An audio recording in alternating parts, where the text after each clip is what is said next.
ನಿಂದೇ ಇದೆಲ್ಲವೂ ಅನ್ನುವ ಭಾವನೆಯಲ್ಲಿ ಭಕ್ತಿ ಪರವಶರಾಗಿ ತನ್ಮಯತೆಗೆಂಬ ದೇವರ ಬಳಿಯಲ್ಲಿ ಹೋಗಿ ಭಕ್ತಿಯಿಂದ ನಮಸ್ಕರಿಸಿ ನಿನ್ನ ದಾಸ ನಾನು ದಾಸೋಹಂ ಕೋಸಲೇಂದ್ರಸ್ಯ ಅಂತ ಹೇಳಿದ ಹಾಗೆ ನಾನು ನಿನ್ನ ದಾಸ ಅನ್ನುವ ಭಾವನೆಯಿಂದ ದೇವರ ಪಾದದ ಬಳಿಯಲ್ಲಿ ಕುಳಿತುಕೊಳ್ಬೇಕಂತೆ. ಆಗ ದೇವರು ನಮ್ಮನ್ನು ಅನುಗ್ರಹಿಸ್ತಾರೆ. ಅರ್ಜುನರ ನಡತೆಗಿಂತ ನಾವಿದನ್ನು ಅರಿತುಕೊಳ್ಬೇಕು. ಇನ್ನೊಂದಿಷ್ಟು ವಿಚಾರಗಳು ಇದರಿಂದ ನಮಗೆ ಗೊತ್ತಾಗ್ತದೆ. ಸಾಮಾನ್ಯವಾಗಿ ಮಲಗಿಕೊಂಡಿರುವಂತಹ ವ್ಯಕ್ತಿಗಳಿಗೆ ನಮಸ್ಕಾರ ಮಾಡೋದು ಹಿತ ಅಲ್ಲ. ಮಲಗಿದ್ದಾಗ ನಮಸ್ಕಾರ ಮಾಡಬಾರ್ದು. ಸರಿ ಆಯ್ತು, ದುರ್ಯೋಧನ ನಮಸ್ಕಾರ ಮಾಡಲೇ ಇಲ್ಲ, ಕೃಷ್ಣ ಪರಮಾತ್ಮ ಮಲಗಿದ್ದ, ಅರ್ಜುನರೇ ತಪ್ಪು ಮಾಡಿದ್ರಲ್ವಾ, ದೇವರು ಮಲಗಿದ್ದ ಮತ್ತು ಅರ್ಜುನರೇ ತಪ್ಪು ಮಾಡಿದ್ರಲ್ವಾ ಅಂತ ಭ್ರಮೆ ಬರ್ತದೆ. ದೇವರಿಗೆ ನಿದ್ದೆ ಉಂಟಾ? ದೇವರಿಗೆ ನಿದ್ರೆಗೆ ಇಲ್ಲ. ದೇವರಿಗೆ ನಿದ್ರೆ ಇಲ್ಲ ಅಂತ ತಿಳಿದಿರಬೇಕು. ತಿಳಿದಾಗ ನಮಸ್ಕಾರ ಮಾಡ್ಲಿಕ್ಕೆ ಮನಸ್ಸಾಗುತ್ತೆ. ಇಲ್ಲ ಈಗ ನಮಸ್ಕಾರ ಮಾಡ್ಲಿಕ್ಕೆ ಬುದ್ಧಿ ಬರೋದಿಲ್ಲ. ದೇವರು ಎಲ್ಲರನ್ನ ಮೀರಿ ನಿಂತವರು. ದೇವತೆಗಳಿಗೆ ಅನಿಮಿಷರು ಅಂತ ಹೇಳ್ತೇವೆ ನಾವು, ನಿದ್ರೆಯಿಂದ ಗೆದ್ದವರು ಅಂತ. ಇನ್ನು ದೇವರಿಗೆ ಹೇಗೆ ಹೇಳೋದು? ದೇವರಿಗೆ ನಿದ್ರೆ ಇರೋದಿಲ್ಲ. ದೇವರು ನಿದ್ದೆ ಮಾಡಿಬಿಟ್ರೆ ಜಗತ್ತಿನಲ್ಲಿರುವಂತಹ ಯಾವ ಜೀವಿಗಳು ಎದ್ದೇಳಲಿಕ್ಕಿಲ್ಲ. ಹೀಗೆ ದೇವರಿಗೆ ನಿದ್ರೆ ಇಲ್ಲ ಎಂಬುವ ತತ್ವ ತಿಳಿದಿದೆ ಎಂಬುದನ್ನು ಸೂಚನೆ ಮಾಡಿದ್ರು ಅರ್ಜುನರು ನಮಸ್ಕಾರ ಮಾಡುವ ಮೂಲಕವಾಗಿ. ಹೀಗೆ ಅರ್ಜುನರಿಗೆ ದೇವರ ವಿಷಯಕವಾದಂತಹ ಜ್ಞಾನ ಎಷ್ಟಿದೆ ಅಂತ ನಾವು ಅರ್ಥ ಮಾಡಿಕೊಳ್ಳಬಹುದು. ಅಂತೂ ನಮಸ್ಕಾರ ಮಾಡಿ ಪಾದದ ಬಳಿಯಲ್ಲಿ ಕುಳಿತಿದ್ದಾರೆ. ಕೃಷ್ಣ ಪರಮಾತ್ಮ ಎದ್ದನಂತೆ. ಅವನಿಗೆ ಗೊತ್ತೇ ಇದೆ, ಮೊದಲು ಬಂದದ್ದು ದುರ್ಯೋಧನ, ನಂತರ ಬಂದದ್ದು ಅರ್ಜುನರು, ವಿಚಾರ ತಿಳಿದೇ ಇದೆ. ಎದ್ದರಂತೆ. ಎದ್ದ ತಕ್ಷಣ ಮೊದಲು ನೋಡಿದ್ದು ಕಾಲ ಬದಿಯಲ್ಲಿರುವಂತಹ ಅರ್ಜುನರನ್ನ ನೋಡಿ ಪ್ರಶ್ನೆ ಮಾಡ್ತಾರಂತೆ. ಕುಳಿತುಕೊಳ್ಳ್ರಿ, ಆಸೀನರಾಗ್ರಿ ಅಂತ ಹೇಳಿ ಮಾತನ್ನ ಹೇಳ್ತಾರಂತೆ. ಈ ಕಡೆಯಿಂದ ದುರ್ಯೋಧನನ್ನು ನೋಡ್ತಾರೆ. ಅವನಿಗೂ ಕುಳಿತುಕೊಳ್ಳಿಕ್ಕೆ ಬೇಕಾದಂತಹ ವ್ಯವಸ್ಥೆಯನ್ನು ಮಾಡ್ತಾರೆ. ಏನು ಬಂದದ್ದು ಅಂತ ವಿಚಾರಿಸಬೇಕಾದ್ರೆ ಇಬ್ಬರು ತಮ್ಮ ತಮ್ಮ ಅಭಿಪ್ರಾಯವನ್ನು ಮುಂದಿರುತ್ತಾರೆ. ಹೀಗೆ ಯುದ್ಧ ಆಗೋದಿದೆ ಸ್ವಾಮಿ, ನೀನು ಅನುಗ್ರಹ ಮಾಡಬೇಕು ಅಂತ ಕೇಳಿದಾಗ ಕೃಷ್ಣ ಪರಮಾತ್ಮ ಹೇಳಿದಾರಂತೆ, ಮೊದಲು ಬಂದವರೊಬ್ಬರು, ನಾನು ನೋಡಿದವರು ಮೊದಲಲ್ಲಿ ಒಬ್ಬರು. ದುರ್ಯೋಧನ ನೀನು ಮೊದಲು ಬಂದಿದ್ದೆ, ನಾನು ಮೊದಲು ನೋಡಿದ್ದೇನೆ ಅರ್ಜುನರನ್ನ. ಆದ್ದರಿಂದ ಇಬ್ಬರು ಬಂದಿದ್ದೀರಿ ನಿಜ, ನಾನಿಬ್ಬರಿಗೂ ಅನುಗ್ರಹ ಮಾಡ್ತೀನಿ. ಆದರೆ ಮೊದಲು ನೋಡಿದಂತಹ ಅರ್ಜುನರಿಗೆ ನಾನು ಮೊದಲು ಅವಕಾಶ ಕೊಡ್ತೇನೆ ಅಂತ ದೇವರು ಹೇಳ್ತಾರಂತೆ. ಇದಕ್ಕೆ ಮೊದಲು ಅರ್ಜುನರಿಗೆ ಅವಕಾಶ ಕೊಡಲಿಕ್ಕೆ ಕಾರಣ ದುರ್ಯೋಧನಗಿಂತ ಅರ್ಜುನರು ಬಹಳ ಚಿಕ್ಕವರು. ಸಾಮಾನ್ಯವಾಗಿ ಏನಾದರೂ ಒಂದು ಘಟನೆ ಆಗೋದಿದ್ರೆ ಚಿಕ್ಕ ಮಕ್ಕಳಿಗೆ ನಾವು ಮೊದಲು ಆದ್ಯತೆಯನ್ನು ಕೊಡ್ತೇವೆ. ನಿನಗೇನು ಬೇಕು ಹೇಳು ಅಂತ ಚಿಕ್ಕ ಮಕ್ಕಳ ಹತ್ರ ಕೇಳೋ ಹಾಗೆ ದುರ್ಯೋಧನ ಅರ್ಜುನರಲ್ಲಿ ಅರ್ಜುನರು ಬಹಳ ಸಣ್ಣವರು ಅನ್ನುವ ಕಾರಣಕ್ಕೋಸ್ಕರವಾಗಿ ಅರ್ಜುನರಿಗೆ ದೇವರು ಹೇಳ್ತಾರಂತೆ, ನಿನಗೇನು ಸಹಾಯ ಬೇಕೋ ಕೇಳು.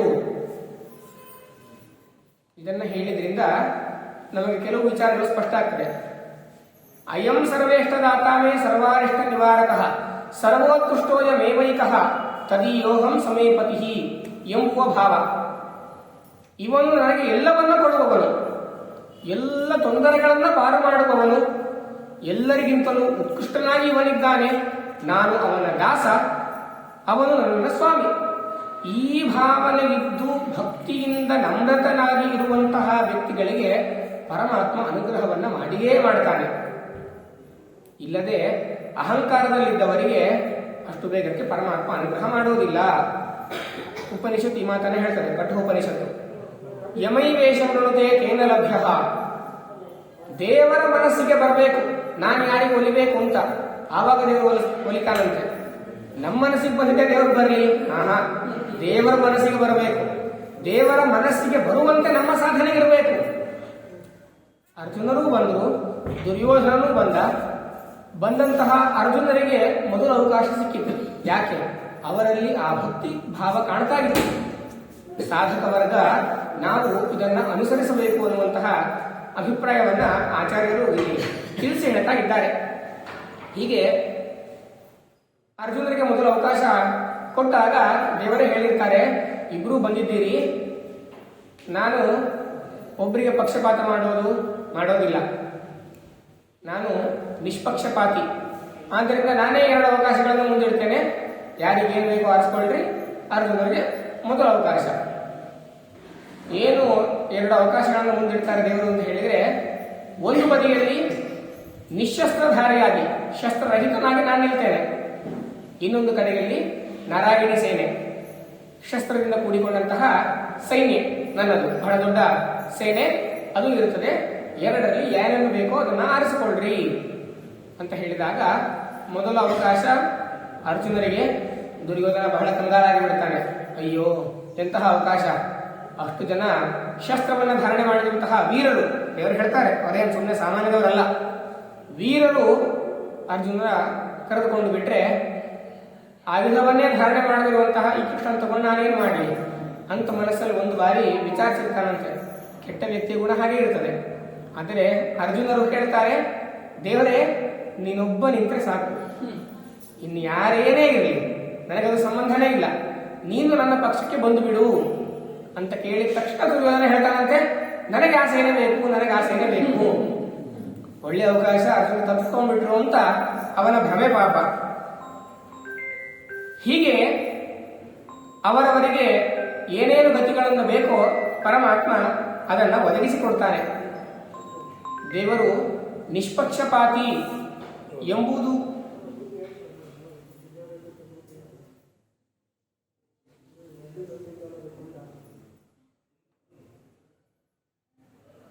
ದೇವರು ನಿಷ್ಪಕ್ಷಪಾತಿ ಎಂಬುದು ಕೂಡ ನಮಗಿಲ್ಲಿ ಗೊತ್ತಾಗ್ತದೆ. ಒಳ್ಳೆಯ ವ್ಯಕ್ತಿಗಳಿಗೊಂದು ಕೆಟ್ಟವರಿಗೊಂದು ಮಾಡೋದಿಲ್ಲ. ದೇವರು ಅನುಕೂಲವನ್ನು ಮಾತ್ರ ಒದಗಿಸಿಕೊಡ್ತಾನೆ. ಅವರವರ ಸಾಧನೆ ಅವರವರಿಗೆ ಬಿಟ್ಟಿದ್ದು. ಹೀಗೆ ದೇವರು ಅನೇಕ ಪ್ರಮೇಯಗಳನ್ನು ತಿಳಿಸಿಕೊಡ್ತಾನೆ ಈ ಒಂದು ಕೃತ್ಯದ ಮೂಲಕ. ಹೀಗೆ ದೇವರು ಇಬ್ಬರಿಗೂ ಕೂಡ ಅನುಗ್ರಹವನ್ನು ಮಾಡಿದ್ದಾನೆ. ಅನುಗ್ರಹವನ್ನು ಪಡೆದುಕೊಂಡು ಇಬ್ಬರು ಸಂತುಷ್ಟರಾಗಿದ್ದಾರೆ. ನನಗೆ ದೇವರು ಬಂದರು, ನನ್ನ ಪಕ್ಷದಲ್ಲಿ ದೇವರು ನಿಂತಿದ್ದಾರೆ ಅಂತ ಅರ್ಜುನರು ಸಂತೋಷಪಟ್ಟರು. ನನಗೆ ದೊಡ್ಡ ಸೇನೆ ಸಿಕ್ಕಿತು ಅಂತ ದುರ್ಯೋಧನನು ಕೂಡ ಸಂತೋಷಪಟ್ಟ. ಹೀಗೆ ಇಬ್ಬರು ಕೂಡ ಅಲ್ಲಿಂದ ತೆರಳಿದ್ರು.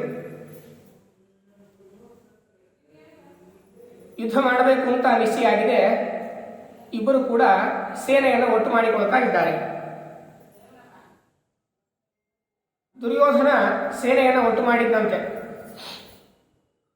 ಸಪ್ತ ಪಾಂಡು ಸುತಾನಾಂ ಚ ಮಾಸ್ಯ ದ್ರುಪದಕೇಕೈಃ ದೃಷ್ಟಕೇತು ಜರಾಸಂಧ ಸುತ ಕಾಶೀ ನೃಪೈರ್ಯುತಾಃ ಪುರುಜಿತ್ ಕುಂತಿ ಭೋಜಶ್ಚ ಚೇಕಿತಾನಶ್ಚ ಸಾತ್ಯಕಿಃ ಪಾಂಡವಾನ್ ಸೇನಯಾ ಯುಕ್ತಾಃ ಸಮೀಯುರ್ದೇವ ಭಕ್ಷಿಣಃ. ಪಾಂಡವರ ಸೇನೆ ಹೀಗಿತ್ತು. ಪುರುಜಿತ್, ಕುಂತಿಭೋಜ, ಚೇಕಿತಾನ, ಸಾತ್ಯಕಿ ಹೀಗೆ ಅನೇಕ ಜನ ಒಳ್ಳೆಯ ಯೋಧರು ಪಾಂಡವರ ಪಕ್ಷದಲ್ಲಿ ಇದ್ದಾರೆ. 7 ಜನರನ್ನ 7 ಅಕ್ಷೋಹಿಣಿ ಸೇನೆಗಳನ್ನ ಒಟ್ಟು ಮಾಡಿದ್ದಾರೆ ಪಾಂಡವರು. ಆ ಕಡೆ ದುರ್ಯೋಧನಾದಿಗಳು 11 ಅಕ್ಷೋಹಿಣಿ ಸೈನ್ಯವನ್ನ ಒಟ್ಟು ಮಾಡಿದ್ದಾರೆ. ಜಗಾಮ ಹಸ್ತಿನಪುರಂ ಅಕ್ಷೋಹಿಣ್ಯೋ ದಶಾಭವನ್ ಉಪಪ್ಲಾವ್ಯೆ ಸಭಾಯಾಂ ಹಿ ತತ್ಪಕ್ಷೀಯೋ ವಚೋ ಬ್ರುವನ್ ನಿರಾಕೃತ್ಯ ಸಾತ್ವಿಕಿನಾ ಸಮಕ್ಷಂ ಕೇಶವಸ್ಯ ಚ ತತೋ ದುರ್ಯೋಧನಂ ನಾಯಾತ್ ಸ ಚ ಹಾರ್ದಿಕ್ಯ ಸಂಯುತಃ ಜಗಾಮ ಹಸ್ತಿನಪುರಂ ಅಕ್ಷೋಹಿಣ್ಯೋ ದಶಾಭವನ್ ಏಕಾಚ ಧಾರ್ತರಾಷ್ಟ್ರಸ್ಯ ನಾನಾ ದೇಶೇ ನೃಪೈರ್ಯುತಾಃ. ಅನೇಕ ಜನ ರಾಜರನ್ನೆಲ್ಲ ಸೇರಿಸಿಕೊಂಡು ದುರ್ಯೋಧನ 11 ಅಕ್ಷೋಹಿಣಿ ಸೇನೆಗಳನ್ನು ಒಟ್ಟು ಮಾಡಿದ. ಇವರ ಬಳಿಯಲ್ಲಿ ಕೇವಲ 7 ಅಕ್ಷೋಹಿಣಿ ಸೇನೆಗಳು ಒಟ್ಟಾದವು. ವಿಂದಾನುವಿಂದರು ಜಯತ್ಸೇನ ಅನ್ಯಕೈಕಯಾಃ ಕ್ಷೇಮಧೂತಿರ್ ದಂಡಧಾರಃ ಕಲಿಂಗೋಂ ಭಷ್ಟ ಏವ ಚ ಶ್ರುತಾಯುರಚ್ಯುತಾಗಿಶ್ಚ ಬೃಹದ್ಬಲ ಸುದಕ್ಷಿಣೋ ಶ್ರುತಾಯುಧಃ ಸೈಂಧವಶ್ಚ ರಾಕ್ಷಸೋ ಲಂಬುಕಸ್ತಥಾ ಅಲಾಯುಧೋ ಲಂಬಲಶ್ಚ ದೈತ್ಯ ದುರ್ಯೋಧನಂ ವಿದುಹು. ಅನೇಕ ಜನ ಬಹಳ ದೊಡ್ಡ ದೊಡ್ಡ ರಾಕ್ಷಸರವರೆಲ್ಲ ಎಲ್ಲರೂ ಕೂಡ ದುರ್ಯೋಧನ ಪಕ್ಷವನ್ನು ಸೇರಿದರು. ಸಪುತ್ರ ಪೌತ್ರೋ ಬಾಲ್ಹೀಕೋ ಭೀಷ್ಮ ದ್ರೋಣ ಕೃಪಾ ಅಪಿ ಪ್ರೀತ್ಯರ್ಥಂ ಧೃತರಾಷ್ಟ್ರಸ್ಯ ಬಭೂವಸ್ತತ್ಸುತಾನುಗಾಃ. ಇನ್ನು ದುರ್ಯೋಧನನ ಪಕ್ಷದಲ್ಲಿ ಭೀಷ್ಮಾಚಾರ್ಯರು, ದ್ರೋಣಾಚಾರ್ಯರು, ಕೃಪಾಚಾರ್ಯರು, ಬಾಲ್ಹೀಕ ಚಕ್ರವರ್ತಿ, ಬಾಲ್ಹೀಕ ರಾಜನು ಕೂಡ ಅದೇ ಪಕ್ಷವನ್ನು ಸೇರಿದ. ಇದಕ್ಕೆ ಒಳ್ಳೆಯ ಧಾರ್ಮಿಕ, ಅವನ ವಂಶವೇ ಧಾರ್ಮಿಕ ಆದರೂ ಕೂಡ ಮಕ್ಕಳು ಮೊಮ್ಮಕ್ಕಳಿಂದ ಕೂಡಿಕೊಂಡೇ ದುರ್ಯೋಧನನ ಪಕ್ಷವನ್ನು ಸೇರಿದಂತೆ. ಪ್ರೀತ್ಯರ್ಥಂ ಧಾರ್ತರಾಷ್ಟ್ರಸ್ಯ ಬಭೂವು. ಧಾರ್ತರಾಷ್ಟ್ರಸ್ಯ ಪ್ರೀತ್ಯರ್ಥಂ ಬಭೂವು. ಧೃತರಾಷ್ಟ್ರನ ಪ್ರೀತಿಗೋಸ್ಕರವಾಗಿ ಅವನ ಪಕ್ಷ ಸೇರಿದ್ರಂತೆ. ಇಂತಹ ಮಾತನ್ನ ಹೇಳ್ತಾರೆ ಆಚಾರ್ಯರು, ಗಮನಿಸಬೇಕು. ನಮಗೆ ಗೀತೆಯಲ್ಲಿಯೂ ಕೂಡ ಈ ಮಾತು ಸಿಗ್ತದೆ. ನಾನಾ ಶಸ್ತ್ರ ಪ್ರಹರಣಾ ಸರ್ವೇ ಯುದ್ಧ ವಿಶಾರದಾ ಅಪರ್ಯಾಪ್ತಂ ತದಸ್ಮಾಕಂ ಬಲಂ ಭೀಷ್ಮಾಭಿರಕ್ಷಿತಂ ಪರ್ಯಾಪ್ತಂ ತಿದಮೇತೇಷಾಂ ಬಲಂ ಭೀಮಾಭಿರಕ್ಷಿತಂ. ಸೇನೆ ಹೇಗಿತ್ತು ಅಂತ ಹೇಳಿ ವರ್ಣನೆ ಮಾಡಬೇಕಾದ್ರೆ ದುರ್ಯೋಧನ ಮನಸ್ಥಿತಿ ಹೀಗಿತ್ತಂತೆ. ಅವರ ಬಳಿಯಲ್ಲಿ 7 ಅಕ್ಷೋಹಿಣಿ ಸೈನ್ಯ ಇದೆ, ಆದರೂ ಕೂಡ ಅದು ಬಹಳ ಬಲಿಷ್ಠವಾಗಿ ಕಾಣ್ತಾಗಿದೆ. ಭೀಮಸೇನೆಯಿಂದ ರಕ್ಷಿತವಾದಂತಹ ಆ ಸೈನ್ಯ ಬಹಳ ಬಲಿಷ್ಠವಾಗಿ ಕಾಣ್ತಾಗಿದೆ. ನಮ್ಮಲ್ಲಿ ಇಷ್ಟು ಜನ ಇದ್ರೂ ಕೂಡ ಇದು ಸಾಕಾಗ್ತಾಗಿಲ್ಲ ನನಗೆ. ಎಲ್ಲರೂ ಕೂಡ ನನಗೋಸ್ಕರ ಬಂದಿದ್ದಾರೆ. ಮದರ್ಥೆ ತ್ಯಕ್ತ ಜೀವಿತಾ ನಾನಾ ಶಸ್ತ್ರ ಪ್ರಹರಣಾ ಸರ್ವೇ ಯುದ್ಧ ವಿಶಾರದಾ. ಇವರೆಲ್ಲ ಬಂದಿದ್ದಾರೆ ನನ್ನ ಪಕ್ಷದಲ್ಲಿ ಇಷ್ಟು ಜನ. ಯಾಕೆ ಬಂದಿದ್ದಾರೆ ಅಂತ ಹೇಳಿದ್ರೆ ಮದರ್ಥೆ ತ್ಯಕ್ತ ಜೀವಿತಾ, ನನಗೋಸ್ಕರ ಪ್ರಾಣ ಬಿಡ್ಲಿಕ್ಕೆ ಬಂದಿದ್ದಾರೆ. ಬಿಟ್ರೆ ಅವರಿಗೆ ನನ್ನ ಮೇಲೆ ವಿಶೇಷವಾದ ಪ್ರೀತಿ ಏನಿಲ್ಲ. ಈ ವಿಚಾರ ನನಗೆ ಗೊತ್ತು. ಆಚಾರ್ಯರು ಅದನ್ನು ಸೂಚನೆ ಮಾಡಿ ಹೇಳ್ತಾರೆ. ಧೃತರಾಷ್ಟ್ರಸ್ಯ ಪ್ರೀತ್ಯರ್ಥಂ, ಅವನ ಪ್ರೀತಿಗೋಸ್ಕರ ಮಾತ್ರ ಅವರು ಆ ಪಕ್ಷದಲ್ಲಿ ಸೇರಿಕೊಂಡಿದ್ದಾರಂತೆ. ಪಾಂಡ್ಯಶ್ಚ ವೀರ ಸೇನಾಖ್ಯ ಪಾಂಡವಾನೇನ ಸಂಶ್ರಿತಃ ಶಲ್ಯಂ ಚ ಪಾಂಡವಾನೇನ ಯಾತಂ ಜ್ಞಾತ್ವಾ ಸುಯೋಧನಃ ಸುಸಭಾಃ ಕಾರಯಾಮಾಸ ಸರ್ವಭೋಗ ಸಮನ್ವಿತಾಃ. ಶಲ್ಯ ಮಾದ್ರಿಯ ಸಹೋದರ, ನಕುಲ ಸಹದೇವರ ಸೋದರ ಮಾವ. ಅವನು ಪಾಂಡವರ ಪಕ್ಷದಲ್ಲಿ ಸೇರಿಕೊಳ್ಳಿಕ್ಕೆ ಹೋಗ್ತಾ ಇದ್ದಾನೆ. ಹೋಗಬೇಕಾದ್ರೆ ದಾರಿಯ ಮಧ್ಯದಲ್ಲಿ ಬಹಳ ಚೆನ್ನಾಗಿ ವ್ಯವಸ್ಥೆಯನ್ನ ಅಚ್ಚುಕಟ್ಟಾಗಿ ಮಾಡಿಬಿಟ್ಟನಂತೆ ದುರ್ಯೋಧನ. ಅವರಿಗೆ ಬೇಕಾದ ಹಾಗೆ ವಿಶ್ರಾಂತಿಯ ಗೃಹಗಳು, ಈಜುಕೊಳಗಳು ಎಲ್ಲವನ್ನು ನಿರ್ಮಿಸಿಬಿಟ್ಟಿದ್ದಾನೆ. ಅಷ್ಟರ ಉಪಭೋಗವನ್ನು ಪಡಿತಾ ಬಹಳ ಸಂತುಷ್ಟನಾಗಿ ಬಿಟ್ಟ. ಯಾರಿಷ್ಟೆಲ್ಲ ಅನುಕೂಲ ಮಾಡಿದಾರಪ್ಪ ನನಗೋಸ್ಕರ, ನಾನು ಅವರಿಗೆ ಸಹಾಯ ಮಾಡಿಯೇ ಮಾಡ್ತೇನೆ ಅಂತ ಅಂದುಕೊಂಡಂತೆ. ಹೀಗನಬೇಕಾದ್ರೆ ಒಂದು ಬದಿಯಲ್ಲಿ ಗುಪ್ತನಾಗಿ ನಿಂತಿದ್ದ ದುರ್ಯೋಧನ ಗಟ್ಟಿಯಾಗಿ ಹೇಳಿಬಿಟ್ಟಂತೆ, ನಿನಗೆ ಹೇಳಿದೆಯಲ್ಲ ಆ ಮಾತು ನಡೆಸ್ಕೊಡು, ಸಹಾಯ ಮಾಡ್ತೀನಿ ಅಂತ ಹೇಳಿದೆಯಲ್ಲ, ಇಷ್ಟೆಲ್ಲ ಅನುಕೂಲ ಮಾಡಿದವನು ನಾನೇ, ನನಗೆ ಸಹಾಯ ಮಾಡು, ನೀ ನನ್ನ ಪಕ್ಷಕ್ಕೆ ಬಂದು ಬಿಡು ಅಂತ ಹೇಳಿದಂತೆ. ಶಲ್ಯ ಅಂದ್ಕೊಂಡಂತೆ ಇದೇನು ಫಜೀತಿ ಬಂತಪ್ಪ, ನಾನು ಪಾಂಡವರ ಪಕ್ಷಕ್ಕೆ ಹೋಗಬೇಕು ಅಂತ ಬಂದವನು ಈಗ ಇವನು ಪಕ್ಷಕ್ಕೆ ಹೋಗ್ಬೇಕಾಯ್ತಲ್ಲ, ಆದ್ರೆ ಏನ್ ಮಾಡೋದು, ಹೇಳಿದ ಮಾತನ್ನು ಇರೋ ಹಾಗಿಲ್ಲ, ನಾನು ಪಕ್ಷಕ್ಕೆ ಬಂದೇ ಬರ್ತೀನಿ ಅಂತ ಹೇಳಿಬಿಟ್ಟ, ಮಾತು ಕೊಟ್ಟ. ಆದ್ರೆ ಮನಸ್ಸು ಹೋಗ್ತಾ ಇಲ್ಲ, ಒಳ್ಳೆಯ ಧಾರ್ಮಿಕ. ಪುನಃ ಪಾಂಡವರ ಬಳಿಯಲ್ಲಿ ಬರ್ತಾನಂತೆ. ಪಾಂಡವರ ಬಳಿಯಲ್ಲಿ ಬಂದು ಶರಣಾಗತನಾಗಿ ಪ್ರಾರ್ಥನೆ ಮಾಡಿ, ನೋಡಿ ಅವನ ವ್ಯಕ್ತಿತ್ವ ಎಂತಹದ್ದು ಅಂತಂದ್ರೆ, ಅವನ ಏನೇನು ಸೇನೆ ಇತ್ತು ಎಲ್ಲ ಸೇನೆಯನ್ನ ಪಾಂಡವರ ಬಳಿಯಲ್ಲಿ ಅರ್ಪಿಸ್ತಾನಂತೆ. ಆದ್ರೆ ನಾನು ಮಾತ್ರ ದುರ್ಯೋಧನ ಪಕ್ಷಕ್ಕೆ ಹೋಗಬೇಕಾಗಿದೆ, ನಾನು ಮಾತು ಕೊಟ್ಟು ಬಿಟ್ಟಿದ್ದೀನಿ, ನನಗೆ ನೀವು ಅನುಜ್ಞೆಯನ್ನು ಕೊಡ್ರಿ ಅಂತ ಅವರ ಬಳಿಯಲ್ಲಿ ಪ್ರಾರ್ಥನೆ ಮಾಡಿಕೊಂಡು ದುರ್ಯೋಧನ ಬಳಿಯಲ್ಲಿ ಹೋಗ್ತಾನಂತೆ. ಆಗ ಧರ್ಮರಾಜರು ಹೇಳ್ತಾರಂತೆ, ತೇಜೋ ಪದಾರ್ಥಂ ಕರ್ಣಸ್ಯ ಧನಂ ನಿಜಕೃತೀರ್ಥಿನಃ ತಥೇತ್ಯುಕ್ತ್ವಾ ಯೋಧರ್ಮನಂ ಧನಂ ಕೌರವಾನ್ ಪ್ರತಿ. ಕರ್ಣನ ತೇಜೋವಧೆ ಮಾಡಬೇಕು, ಅದಕ್ಕೊಂದು ನೀನು ಸಹಾಯ ಮಾಡಬೇಕು ಅಂತ ಧರ್ಮರಾಜ ಕೇಳಿರ್ತಾನಂತೆ. ಹಾಗೆ ಆಗಲಿ, ನಾನು ಅದಕ್ಕೆ ಸಹಾಯ ಮಾಡಿಯೇ ಮಾಡ್ತೇನೆ, ಆದರೆ ನಾನು ಈಗ ಅವರ ಪಕ್ಷವನ್ನು ಆಶ್ರಯಿಸ್ತಾ ಇದ್ದೇನೆ ಅಂತ ಹೇಳಿ ಅವರ ಕಡೆಯಲ್ಲಿ ಹೋಗಿದ್ದಾರೆ. ಹೀಗೆ ಇಬ್ಬರು ಕೂಡ ತಯಾರಿ ಮಾಡಿಕೊಳ್ತಾ ಇದ್ದಾರೆ. ಸಂಜಯಂ ಪ್ರೇಷಯಾಮಾಸ ಧೃತರಾಷ್ಟ್ರೋಥ ಶಾಂತಗೆ ಪಾಂಡವಾನ್ ಪ್ರತ್ಯಧರ್ಮಂ ಚ ಯುದ್ಧಂ ಚ ಪ್ರತ್ಯಪಾದಯತು. ಈ ಕಡೆಯಿಂದ ಧೃತರಾಷ್ಟ್ರ ಸಂಜಯನನ್ನ ಕಳಿಸಿಕೊಟ್ಟಿದ್ದಾನಂತೆ ಶಾಂತಿಗೋಸ್ಕರವಾಗಿ. ನೀನೊಂದು ಬಾರಿ ಅವರ ಬಳಿಯಲ್ಲಿ ಹೋಗಿ ಸಂಧಾನದ ಮಾತುಗಳನ್ನು ಆಡಿಬಾ ಅಂತ ಹೇಳಿ ಸಂಜಯನನ್ನ ಕೊಟ್ಟು ಕಳಿಸಿದ್ದಾರೆ. ಸಂಜಯನನ್ನ ಕೊಟ್ಟು ಕಳಿಸಿದ್ದಾರೇನೋ ನಿಜ, ಆದರೆ ಈ ಕಡೆಯಲ್ಲಿ ಯಾರೂ ಒಪ್ಪಲಿಲ್ಲ. ಹಠವಾದೇವ ಭೀಮೋ ಯಂ ಧರ್ಮಂ ದ್ರೌಪದಿ ತಥಾ ತಮೇವೋಕ್ತ್ವಾ ಧರ್ಮಜಸ್ತು ಚಕಾರ ಚ ನಿರುತ್ತರಂ. ಧರ್ಮರಾಜ ಅವನನ್ನ ನಿರುತ್ತರನ್ನಾಗಿ ಮಾಡಿಬಿಟ್ಟಂತೆ, ಮಾತಾಡಿ ವರದೇಹರಾಗಿ ಮಾಡಿ ಕಳಿಸಿಬಿಟ್ಟಂತೆ. ವಸ್ತುತಃ ನೀವು ಪಾಂಡವರ ವನವಾಸದಲ್ಲಿ ಕೇಳಿರಬಹುದು. ಪಾಂಡವರ ವನವಾಸದಲ್ಲಿದ್ದಾಗ ಧರ್ಮರಾಜನ ಮನಸ್ಥಿತಿ ಹೇಗಿತ್ತು ಅಂತಂದ್ರೆ ಬಹಳ ಶಾಂತ ಸ್ವಭಾವ. ಅವರಿಗೆ ರಾಜ್ಯ ಬೇಕು, ಅವರು ರಾಜ್ಯದಲ್ಲಿ ಚೆನ್ನಾಗಿದ್ದಾರೆ, ನಾವು ಅರಣ್ಯದಲ್ಲಿ ಚೆನ್ನಾಗೇ ಇದ್ದೇವೆ, ನಾವಿಲ್ಲೇ ಇದ್ದು ಬಿಡೋಣ, ನಮಗೆ ಯಾಕೆ ರಾಜ್ಯ ಬೇಕು ಅಂತ ಹೇಳಿದಂತವರು.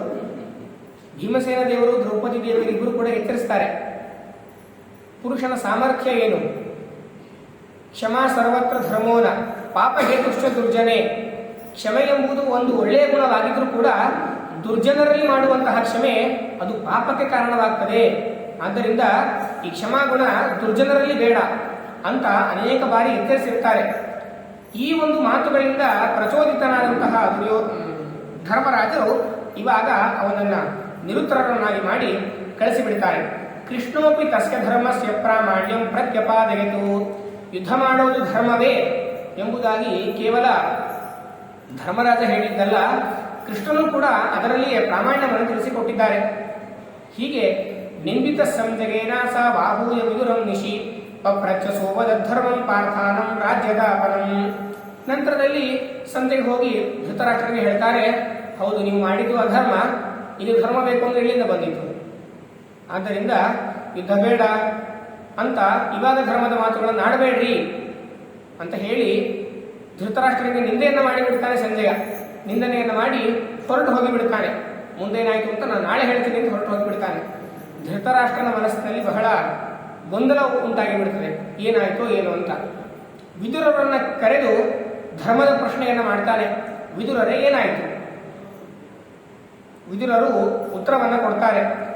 ಐಹಿಕಸ್ಯ ಸುಖಸ್ಯಾಪಿ ಕಾರಣಂ ತದನಿಂಬಿತಂ ಅನ್ಯಥಾ ಸರ್ವಪುತ್ರಾಣಾಂ ನಾಶಂ ಧರ್ಮಾತಿ ಲಂಘನಂ ತತ್ರ ಭಾವಮ ಕೃತ್ವಾ ಸಾ ಜ್ಞಾನಾದಿಚ್ಛನ್ನ ಘಕ್ಷಯಂ ವಿಷ್ಣು ಸ್ವರೂಪಂ ಪಪ್ರಚ್ಚ ಸೋಸ್ಮರತ್ ಸಚ್ಚ ಸನಾತನಂ. ವಿದುರ ಹೇಳ್ತಾರೆ, ಐಹಿಕಸ್ಯ ಸುಖಸ್ಯಾಪಿ ಕಾರಣಂ ತದನಿಂಬಿತಂ. ಪಾಂಡವರೊಂದಿಗೆ ವಿರೋಧವನ್ನು ಕಟ್ಟಿಕೊಳ್ತಾ ಇದ್ದೀರಿ. ಐಹಿಕವಾಗಿಯೂ ಇದು ಸುಖವಲ್ಲ, ಪಾರತ್ರಿಕವಾಗಿಯೂ ಇದರಲ್ಲಿ ಯಾವುದೇ ಒಂದು ಧರ್ಮ ಇಲ್ಲ. ನೀವು ಒಂದು ವೇಳೆ ಸಂಧಿಯನ್ನು ಮಾಡಿಕೊಳ್ಳದೆ ಏನಾದರೂ ಮಾಡಿ ಯುದ್ಧವನ್ನು ತಡೆಯದೇ ಇದ್ದರೆ ಸರ್ವಪುತ್ರಾಣ ನಾಶಂ, ಎಲ್ಲ ಪುತ್ರರ ನಾಶವಾಗುವುದನ್ನೇ ನೋಡಬೇಕಾಗ್ತದೆ. ಎಲ್ಲ ಪುತ್ರರು ನಾಶವಾಗಿ ಬಿಡ್ತಾರೆ. ಅಂತಹ ಪಾಪದ ಕೆಲಸವನ್ನು ನೀವು ಮಾಡ್ತಾ ಇದ್ದೀರಿ ಅಂತ ಧರ್ಮ ವಿಷಯಕವಾಗಿ ಪ್ರಶ್ನೆ ಕೇಳಿದಾಗ ವಿದುರರು ಧಾರ್ಮಿಕವಾಗಿಯೇ ಉತ್ತರವನ್ನು ಕೊಡ್ತಾರೆ. ಗಮನಿಸಬೇಕು, ಯಾರಾದರೂ ಧರ್ಮ ವಿಚಾರಕ್ಕೆ ಅಂತೇಳಿ ಪ್ರಶ್ನೆ ಮಾಡಿದಾಗ ಉತ್ತರ ಹೇಳುವವರು ಸಂಕೋಚ ಮಾಡಬಾರದು. ಅವರೇನು ಅನ್ಕೊಳ್ತಾರೋ ಏನೋ, ಇವರೇನು ಅನ್ಕೊಳ್ತಾರೋ ಏನೋ, ಸಂಕೋಚ ಇಲ್ಲ. ಧಾರ್ಮಿಕವಾಗಿಯೇ ಪ್ರಶ್ನೆ ಕೇಳಿದಾಗ ಧರ್ಮದ ವಿಧಾನ ಏನುಂಟೋ ಅದನ್ನು ಉತ್ತರ ಹೇಳೋದು. ಈಗೇನಾಗಿದೆ ಅಂತಂದ್ರೆ ಇನ್ನೊಬ್ಬರ ಮನಸ್ಸಿಗೆ ನೋವಾಗ್ತದೆ ಅಂತ ಹೇಳಿ ಧರ್ಮವನ್ನೇ ತಿರುಚುವ ಪರಿಸ್ಥಿತಿ. ಅದನ್ನು ಯಾವ ಧರ್ಮಶಾಸ್ತ್ರವೂ ಹೇಳಿಲ್ಲ. ಉದಾಹರಣೆಗೆ ಏಕಾದಶಿ ಉಪವಾಸ ಮಾಡಬೇಕು ಅಂತ ಎಲ್ಲರೂ ತಿಳಿಸಿ ಹೇಳ್ತಾರೆ, ಗ್ರಂಥಗಳೆಲ್ಲ ಸಾರಿ ಸಾರಿ ಹೇಳ್ತಾ ಇವೆ. ಉಪವಾಸ ಮಾಡಲಿಕ್ಕೆ ಕೈಲಾಗೋದಿಲ್ಲ, ಏನು ಮಾಡಬೇಕು ಅಂತ ಕೇಳಿದಾಗ ಉಪವಾಸ ಮಾಡಬೇಕಂತಿಲ್ಲ, ನಡೀತ ತಗೊಳ್ರಿ ಅನ್ನಬಾರದು. ಉಪವಾಸ ಮಾಡಲೇಬೇಕು. ಕೈಲಾಗದೇ ಇದ್ದಾಗ ಏನು ಮಾಡಬಹುದೋ ಅದನ್ನು ಹೇಳಿ. ಉಪವಾಸ ಬಿಟ್ಟು ನಡೀತದೆ, ಏನಿಲ್ಲ, ಸುಮ್ಮನೆ ಹೇಳಿರ್ತಾರೆ, ಏನೇನೇನೇನೇನಾಗೋದಿಲ್ಲ ಅಂತೆಲ್ಲ ತಾವೇ ಧರ್ಮಗ್ರಂಥ ಬರೆಯೋರ ಹಾಗೆ ಉಪದೇಶ ಮಾಡೋದು ಸರ್ವಥಾ ನಿಷಿದ್ಧ. ವಿದುರರು ಬಹಳ ಚೆನ್ನಾಗಿ ಹೇಳ್ತಾ ಇದ್ದಾರೆ. ಅವರ ರಾಜ್ಯದಲ್ಲೇ ಇದ್ದವರು ಧಾರ್ಮಿಕವಾಗಿ ಪ್ರಶ್ನೆ ಬಂದಿದೆ ಅಂದ ಮಾತ್ರಕ್ಕೆ ಅದಕ್ಕೆ ಮನಸ್ಸನ್ನ ನೋಡದೆ ಯಥಾವತ್ತಾಗಿ ಉತ್ತರವನ್ನು ಹೇಳ್ತಿದ್ದಾರೆ. ನಾವು ಅರ್ಥ ಮಾಡಿಕೊಳ್ಳಬೇಕು. ಆಗ ಧೃತರಾಷ್ಟ್ರ ಹೇಳ್ತಾರಂತೆ, ಈ ಘಟನೆಯನ್ನು ತಪ್ಪಿಸಲಿಕ್ಕೆ ನಾನು ಶಕ್ಯನಾಗೋದೇ ಇಲ್ಲ. ನನ್ನ ಮಕ್ಕಳು ನನ್ನ ಮಾತನ್ನು ಕೇಳ್ತಾ ಇಲ್ಲ, ನನಗೆ ಪಾಪ ಬಂದೇ ಬರ್ತದೆ ನನಗೆ ಗೊತ್ತು. ಈ ಪಾಪವನ್ನ ನಾನು ದೇವರ ಧ್ಯಾನ ಮಾಡಿ ನಾಶ ಮಾಡಿಕೊಳ್ತೇನೆ, ನನಗೆ ದೇವರ ಸ್ವರೂಪವನ್ನು ಉಪದೇಶ ಮಾಡ್ರಿ ಅಂತ ಕೇಳ್ತಾರಂತೆ. ನೋಡಿ, ಅವರ ಮನಸ್ಥಿತಿ ಚೆನ್ನಾಗಿದೆ, ಆದ್ರೆ ಏನು ಮಾಡೋ ಹಾಗಿಲ್ಲ. ಪುತ್ರ ವ್ಯಾಮೋಹ, ಅತಿಯಾದ ವ್ಯಾಮೋಹ ಯಾರ ಮೇಲೂ ಮಾಡಬಾರ್ದು. ಮಕ್ಕಳಾಗಲಿ, ಹೆಂಡತಿಯಾಗಲಿ, ಯಾರೇ ಆಗಲಿ, ಅತಿಯಾದ ವ್ಯಾಮೋಹವು ಕೂಡ ದುರ್ಜನರಲ್ಲಿ ಮಾಡುವ ಅತಿಯಾದ ವ್ಯಾಮೋಹ ಅಧರ್ಮಕ್ಕೆ ದಾರಿ ಮಾಡಿಕೊಡ್ತದೆ. ಇದನ್ನು ಸೂಚನೆ ಮಾಡ್ತಾಗಿದೆ. ನನ್ನ ಮಕ್ಕಳಿಗೆ ಹೇಳಲಿಕ್ಕೆ ನನಗೆ ಶಕ್ತಿ ಇಲ್ಲ, ನನಗೆ ಅಧರ್ಮ ಉಂಟಾಗ್ತದೆ, ನನಗೆ ಪಾಪ ಬಂದೇ ಬರ್ತದೆ. ಈ ಪಾಪವನ್ನು ಕಳೆದುಕೊಳ್ಳಿಕ್ಕೆ ನಾನು ದೇವರ ಧ್ಯಾನ ಮಾಡ್ತೀನಿ, ನನಗೊಂದಿಷ್ಟು ದೇವರ ಚಿಂತನೆಯಿಂದ ನೀಡ್ರಿ ಅಂತ ವಿದುರರಲ್ಲಿ ಪ್ರಾರ್ಥನೆ ಮಾಡ್ತಾರೆ. ವಿದುರರು ಬಹಳ ದೊಡ್ಡ ಜ್ಞಾನಿಗಳು. ಎಷ್ಟು ಚೆನ್ನಾಗಿ ಒಂದು ಮಾತನ್ನು ಹೇಳ್ತಾರಂದ್ರೆ, ಸ ಆಗತ್ಯಾವದತ್ತು ತತ್ವೋ ವಿಷ್ಣು ಸ್ವರೂಪಂ ಪ್ರಪ್ರಚ ಸೋಸ್ಮರ ಸತ್ಯ ಸನಾತನಂ. ವಿಷ್ಣುವಿನ ಸ್ವರೂಪವನ್ನ ಹೇಳ್ರಿ. ವಿಷ್ಣೋ ಸ್ವರೂಪಂ ಪಪ್ರಚ್ಛ, ವಿಷ್ಣುವಿನ ಸ್ವರೂಪವನ್ನ ಕೇಳಿದ್ರಂತೆ. ವಿದುರರು ಹೇಳ್ತಾರೆ, ಜಾತಿತಃ ನಾನು ಶೂದ್ರ, ಶೂದ್ರನಾದಂತಹ ನನಗೆ ದೇವರ ಸ್ವರೂಪವನ್ನ ಕೇಳಲಿಕ್ಕೆ ಅಧಿಕಾರ ಇದೆ, ಇನ್ನೊಬ್ಬರ ಮುಂದೆ ಹೇಳಲಿಕ್ಕೆ ಅಧಿಕಾರ ಇಲ್ಲ. ಉಪದೇಶ ಮಾಡ್ತೇನೆ ನಾನು ಅನ್ಲಿಕ್ಕೆ ಅಧಿಕಾರ ಇಲ್ಲ. ನಾನು ತಿಳ್ಕೊಂಡಿದ್ದೇನೆ, ಆದರೆ ಉಪದೇಶ ಮಾಡಲಿಕ್ಕೆ ನನಗೆ ಅಧಿಕಾರ ಇಲ್ಲ. ನನಗೆ ಉಪದೇಶ ಮಾಡಿದಂತಹ ನನ್ನ ಗುರುಗಳ ಸ್ಮರಣೆಯನ್ನ ಮಾಡ್ತೇನೆ, ಅವರು ಬಂದು ನನಗೆ ಉಪದೇಶವನ್ನ ಮಾಡ್ತಾರೆ ಅಂತ ಹೇಳ್ತಾರಂತೆ. ನೋಡಿ, ಇಂತಹ ದೊಡ್ಡ ವ್ಯಕ್ತಿತ್ವ. ನನಗೆ ಗೊತ್ತು ಅಂತ ಹೇಳೋದಿಲ್ಲ, ಅವರಿಗೆ ಗೊತ್ತು, ಆದರೆ ಅವರಿಗೆ ಧರ್ಮಶಾಸ್ತ್ರವು ಬಹಳ ಚೆನ್ನಾಗಿ ಗೊತ್ತು. ಉಪದೇಶವನ್ನ ಕೇಳಲಿಕ್ಕೆ ನನಗೆ ಯೋಗ್ಯತೆ ಇದೆ, ಹೇಳಲಿಕ್ಕೆ ನನಗೆ ಯೋಗ್ಯತೆ ಇಲ್ಲ. ಹೇಳದೇ ಇದ್ರೆ ಕೇಳಿದಂತಹ ವ್ಯಕ್ತಿಗೆ ಹಾನಿ ಉಂಟಾಗ್ತದೆ. ಅದಕ್ಕೋಸ್ಕರ ನೀನು ಕೇಳಬೇಡ ಅಂತ ಹೇಳಿಲ್ಲ, ನಾನು ನನ್ನ ಗುರುಗಳನ್ನು ಕರಿತೇನೆ, ಅವರು ನಿನಗೆ ಉಪದೇಶ ಮಾಡ್ತಾರೆ. ಉಪದೇಶವನ್ನ ಕೇಳು, ಆದರೆ ನನ್ನಿಂದನೇ ಕೇಳಬೇಕು ಅಂತ ನಿಯಮವಿಲ್ಲ. ನನ್ನ ಗುರುಗಳು ಬರ್ತಾರೆ, ಅವರು ಉಪದೇಶ ಮಾಡ್ತಾರೆ ಅಂತ ಅವರ ಗುರುಗಳು ಸನಾತನ ಸನ ಸುಜಾತಿ ಅಂತ ಹೇಳಿ ಮಹಾಭಾರತದಲ್ಲಿ ಒಂದು ಉಪಪರ್ವನೇ ಇದೆ. ಅವರೇನು ಉಪದೇಶ ಮಾಡಿದ್ರು ಅಂತ ಹೇಳಿ ಆಚಾರ್ಯರು ಬಹಳ ಸಂಕ್ಷಿಪ್ತವಾಗಿ ತಿಳಿಸಿ ಹೇಳ್ತಾರೆ. ಪರಮಾತ್ಮನ ಸ್ವರೂಪವನ್ನ ಚಿಂತನೆ ಮಾಡಿಕೊಟ್ರು, ತಿಳಿಸಿ ಹೇಳಿದ್ರು. ನಗತಿಶ್ಚೇತ್ಯತ ಪ್ರಾತಃ ಸಂಜಯ ಪಾಂಡವೋದಿತಂ ಅವಧೃತರಾಷ್ಟ್ರಾಯ ಸಭಾಯಾಂ ಕುರು ಸನ್ನಿಧೌ ತಚ್ಛ್ರುತ್ವಾ ಸತು ಭೀತೋಪಿ ಪುತ್ರ ಸ್ನೇಹಾನುಗೋ ನೃಪಃ ರಾಜ್ಯಂ ನಾದ ಪಾಂಡವಾನಾಂ ತಥೋ ಧರ್ಮ ಸುತೋ ನೃಪಃ.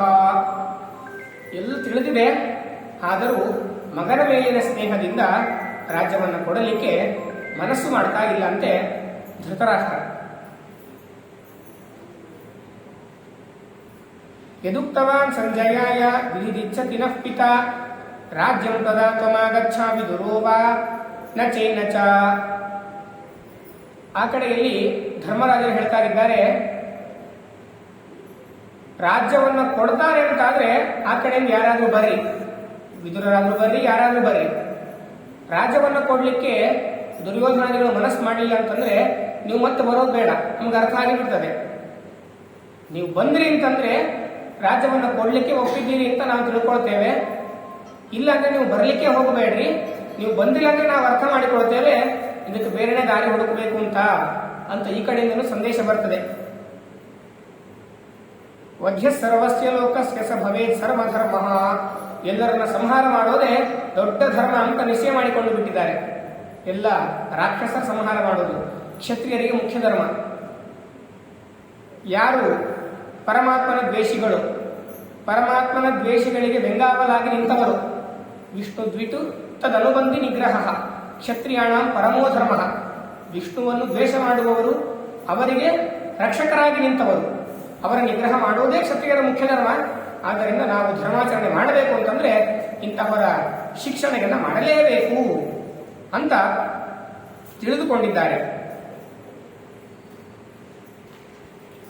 ಹೀಗಾದಾಗ ತತಃ ಕೃಷ್ಣೋರ್ಜುನಂ ಚೈವ ಕೃಪಾಲುಂ ಸಂಧಿಕಾಮುಖಂ ಹೇತು ಮಧ್ಯೆ ಶುಭೈರ್ವಾಕ್ಯೇ ಅನುನೀಯ ಜಗತ್ಪತಿ ಉಕ್ತೋ ಮಾನುಷಯಾ ಬುದ್ಧ್ಯ ನಕುಲೇನ ಸುನೀತಿವತು. ನಂತರದಲ್ಲಿ ಶ್ರೀಕೃಷ್ಣ ಪರಮಾತ್ಮ ಸಂಧಿ ಕಾರ್ಯಕ್ಕೆ ಅಂತೇಳಿ ಹೊರಡ್ತಾ ಇದ್ದಾನಂತೆ. ಪುರೋಹಿತರು ಹೋಗಿ ಆಯಿತು, ಆ ಕಡೆಯಿಂದ ಬಂದವರಿಗೆ ಉತ್ತರವನ್ನು ಕೊಟ್ಟದ್ದಾಯಿತು. ಕೃಷ್ಣ ಪರಮಾತ್ಮನು ಕೂಡ ಹೋಗ್ತಾ ಇದ್ದಾನಂತೆ, ನಾನು ಒಂದು ಬಾರಿ ಹೋಗ್ತೇನೆ ಅಂತ. ಎಂತಹ ಅದ್ಭುತವಾದ ಸನ್ನಿವೇಶ ಅಂತ ಅರ್ಥ ಮಾಡಿಕೊಳ್ಬೇಕು. ಹೇಗೆ ಹೋದ ಪರಮಾತ್ಮ? ಏಕೋಪಿ ವಿಷ್ಣು ಸತು ಭಾರ್ಗವಾತ್ಮ ವ್ಯಾಸಾತ್ಮಕಶ್ಚಾನುಗತೋ ಮುನೀಂದ್ರೈಃ ಯಯೋ ತದುಕ್ತೇರ್ಹಿ ಗುರುಂ ಪ್ರವೇತ್ತುಂ ನಾನ್ಯೋ ಹಿ ಶಕ್ತಸ್ತಮೃತೆ ಯತಃ ಪ್ರಭುಂ ಸ ವಂದ್ಯಮಾನೋಖಿಲ ರಾಷ್ಟ್ರವಾಸಿಭಿಃ ಪ್ರಸೂನವರ್ಷೈರಭಿವರ್ಷಿತಸ್ಸುರೈಃ ಸಂಸ್ತೂಯಮಾನಃ ಪ್ರಣತೋರ್ಜಜಾದಿಭಿಃ ಗಜಾದ್ವಯಂ ಪ್ರಾಪ ಪರೋ ಪ್ರಮೇಯಃ. ಕೃಷ್ಣ ಪರಮಾತ್ಮ ಒಬ್ಬನೇ ಹೋಗ್ತಾ ಇಲ್ಲ ಅಂತೆ. ದೇವರು ಒಬ್ಬನೇ ಆಗಿದ್ರು ಕೂಡ 3 ರೂಪದಿಂದ ಹೋಗ್ತಾ ಇದ್ದಾನಂತೆ. ಕೃಷ್ಣನಾಗಿ ಹೋಗ್ತಾ ಇದ್ದಾನೆ, ಭಾರ್ಗವನಾಗಿ ಹೋಗ್ತಾ ಇದ್ದಾರೆ, ಪರಶುರಾಮರಾಗಿ ಹೋಗ್ತಾ ಇದ್ದಾರೆ, ವೇದವ್ಯಾಸರಾಗಿ ಕೂಡ ಹೋಗ್ತಾ ಇದ್ದಾರಂತೆ. 3 ರೂಪದಿಂದ ಹೋಗ್ತಾ ಇದ್ದಾರೆ. ದೇವರು ಬರ್ತಾ ಇದ್ದಾರೆ ಅಂತ ತಿಳಿದು ಎಲ್ಲ ಜನರು ಕೂಡ ಬಹಳ ಸಂತೋಷಪಟ್ಟು ದಾರಿಯ ಮಧ್ಯದಲ್ಲಿಯೇ ಚೆನ್ನಾಗಿ ಅವರನ್ನು ಸ್ವಾಗತ ಮಾಡ್ತಾ ಇದ್ದಾರಂತೆ. ದೇವತೆಗಳು ಪ್ರಸೂನ ವರ್ಷೈ ಅಭಿವರ್ಹಿತ ಸುರೈ, ಪುಷ್ಪ ಮಳೆಗೆಲ್ಲ ಸುರಿಸ್ತಾ ಇದ್ದಾರಂತೆ. ದೇವರು ಈ ರೀತಿಯಾಗಿ ಹೋಗ್ತಾ ಇದ್ದಾರೆ ಅನ್ನುವುದನ್ನ ಗಮನಿಸಿಕೊಂಡು ಸಂತೋಷದಿಂದ ಹೂವಿನ ಮಳೆಗೆಲ್ಲ ಸುರಿಸ್ತಾ ಇದ್ದಾರಂತೆ. ಹೀಗೆ ಎಲ್ಲರೂ ಕೂಡ ಆ ಕೃಷ್ಣ ಪರಮಾತ್ಮನನ್ನು ಸ್ವಾಗತಿಸ್ತಾ ಇದ್ದಾರೆ. ಕೃಷ್ಣ ಪರಮಾತ್ಮ ಪಟ್ಟಣಕ್ಕೆ ಪ್ರವೇಶ ಮಾಡಿದ್ದಾನೆ. ಸಭೀಷ್ಮ ಮುಖ್ಯೈ ಸರಸಾಭಿಯಾತಃ ಸಹೈವ ತೈ ಪ್ರಯೌ ರಾಜಮಾರ್ಗೆ ದಿದೃಕ್ಷವಸ್ತಂ ಜಗದೇಕ ಸುಂದರಂ ಗುಣಾರ್ಣವಂ ಪ್ರಾಯುರತ್ರ ಸರ್ವೇ. ಜಗದೇಕ ಸುಂದರನಾದಂತಹ ಶ್ರೀಕೃಷ್ಣ ಪರಮಾತ್ಮನನ್ನ, ವೇದವ್ಯಾಸರನ್ನ, ಪರಶುರಾಮರನ್ನ ನೋಡಬೇಕು ಅಂತ ಹೇಳಿ ಎಲ್ಲರೂ ಕೂಡ ಬಹಳ ಕಾತುರದಿಂದ ಕಾಯ್ತಾ ಇದ್ದಾರೆ. ಅಲ್ಲಿಗೆ ಜನ ಸಾಗರವೇ ಬಂದು ನಿಂತಿದೆ. ಚೆನ್ನಾಗಿ ಅವರಿಂದ ಪೂಜೆಗೊಂಡಿದ್ದಾನೆ ಪರಮಾತ್ಮ. ಪೂಜೆಗೊಂಡು ಪಟ್ಟಣಕ್ಕೆ ಪ್ರವೇಶ ಮಾಡಿ ಸಿಂಹಾಸನದಲ್ಲಿ ಒಳ್ಳೆಯ ರೌಕ್ಮೇ ನಿಷಣ್ಣ ಪರಮಾಸನೆ ಪ್ರಭು ಬಭೋ ಸ್ವಭಾಸ ಕಕುಜೋ ಬಭಾಸಯನ್ ಕಕುಭೋ ಬಭಾಸಯನ್. ಪರಮಾತ್ಮ ಉತ್ತಮವಾದಂತಹ ಸಿಂಹಾಸನದಲ್ಲಿ ಕೂತು ಕಾಂತಿಯುತನಾಗಿ ಶೋಭಿಸ್ತಾ ಇದ್ದಾನಂತೆ. ದೇವರ ಕಾಂತಿ ಹೇಗಿದೆ ಅಂತ ಹೇಳಿದ್ರೆ, ಪರಮಾತ್ಮನ ಕಾಂತಿ ಅಷ್ಟ ದಿಕ್ಕುಗಳನ್ನು ಬೆಳಗಿಸ್ತಾ ಇದೆಯಂತೆ. ಬೆಳಕಿರೋದ್ರಿಂದ ನಮ್ಮ ಕಾಂತಿ, ದೇವರ ಕಾಂತಿ ಇರೋದ್ರಿಂದ ಎಲ್ಲ ಕಡೆ ಬೆಳಕು. ಈ ರೀತಿ ಒಳ್ಳೆಯ ಮಣಿಗಳ ಪ್ರಭೆ ಇರುತ್ತದೆ. ಮಣಿಯ ಪ್ರಭೆ ಹೇಗಿರ್ತದೆ ಅಂತಂದ್ರೆ, ಆ ಮಣಿಯ ಪ್ರಭೆಯಿಂದ ಸುತ್ತ ಎಲ್ಲ ಕಡೆಯಲ್ಲಿ ಕೂಡ ಬೆಳಕು ಬರುತ್ತಿರ್ತದೆ. ಅಂತಹ ದಿವ್ಯವಾದ ಮಣಿಗಳಿದೆ. ಜಡವಾದ ಮಣಿಗಳಿಗೆ ಇಂತಹ ಶಕ್ತಿ ಅಂತಂದ್ರೆ ಪರಮಾತ್ಮನ ಶಕ್ತಿಯನ್ನು ಏನು ಅಂತ ವರ್ಣಿಸಬೇಕು? ಸೂರ್ಯನ ಶಕ್ತಿ ಹೇಗಿರ್ತದೆ? ಪ್ರಖರವಾಗಿ ಎಲ್ಲ ಕಡೆ ಬೆಳಕನ್ನು ಸಾರುವಂತೆ. ಹೀಗೆ ಆ ಪರಮಾತ್ಮನ ಕಾಂತಿ ಹೇಗಿತ್ತು ಅಂತಂದ್ರೆ 8 ದಿಕ್ಕುಗಳನ್ನು ಕೂಡ ಚೆನ್ನಾಗಿ ಬೆಳಗಿಸ್ತಾ ಇತ್ತಂತೆ. ಹೀಗೆ ಅಂತಹ ಕಾಂತಿಯಿಂದ ಪರಮಾತ್ಮ ಶೋಭಿಸ್ತಾ ಇದ್ದಾನೆ. ಯಥೋಚಿತಂ ತೇಷು ವಿಧಾಯ ಕೇಶವೋ ದೌರ್ಯೋಧನಂ ಪ್ರಾಪ್ಯ ಗೃಹಂ ಚ ಪೂಜಿತಃ.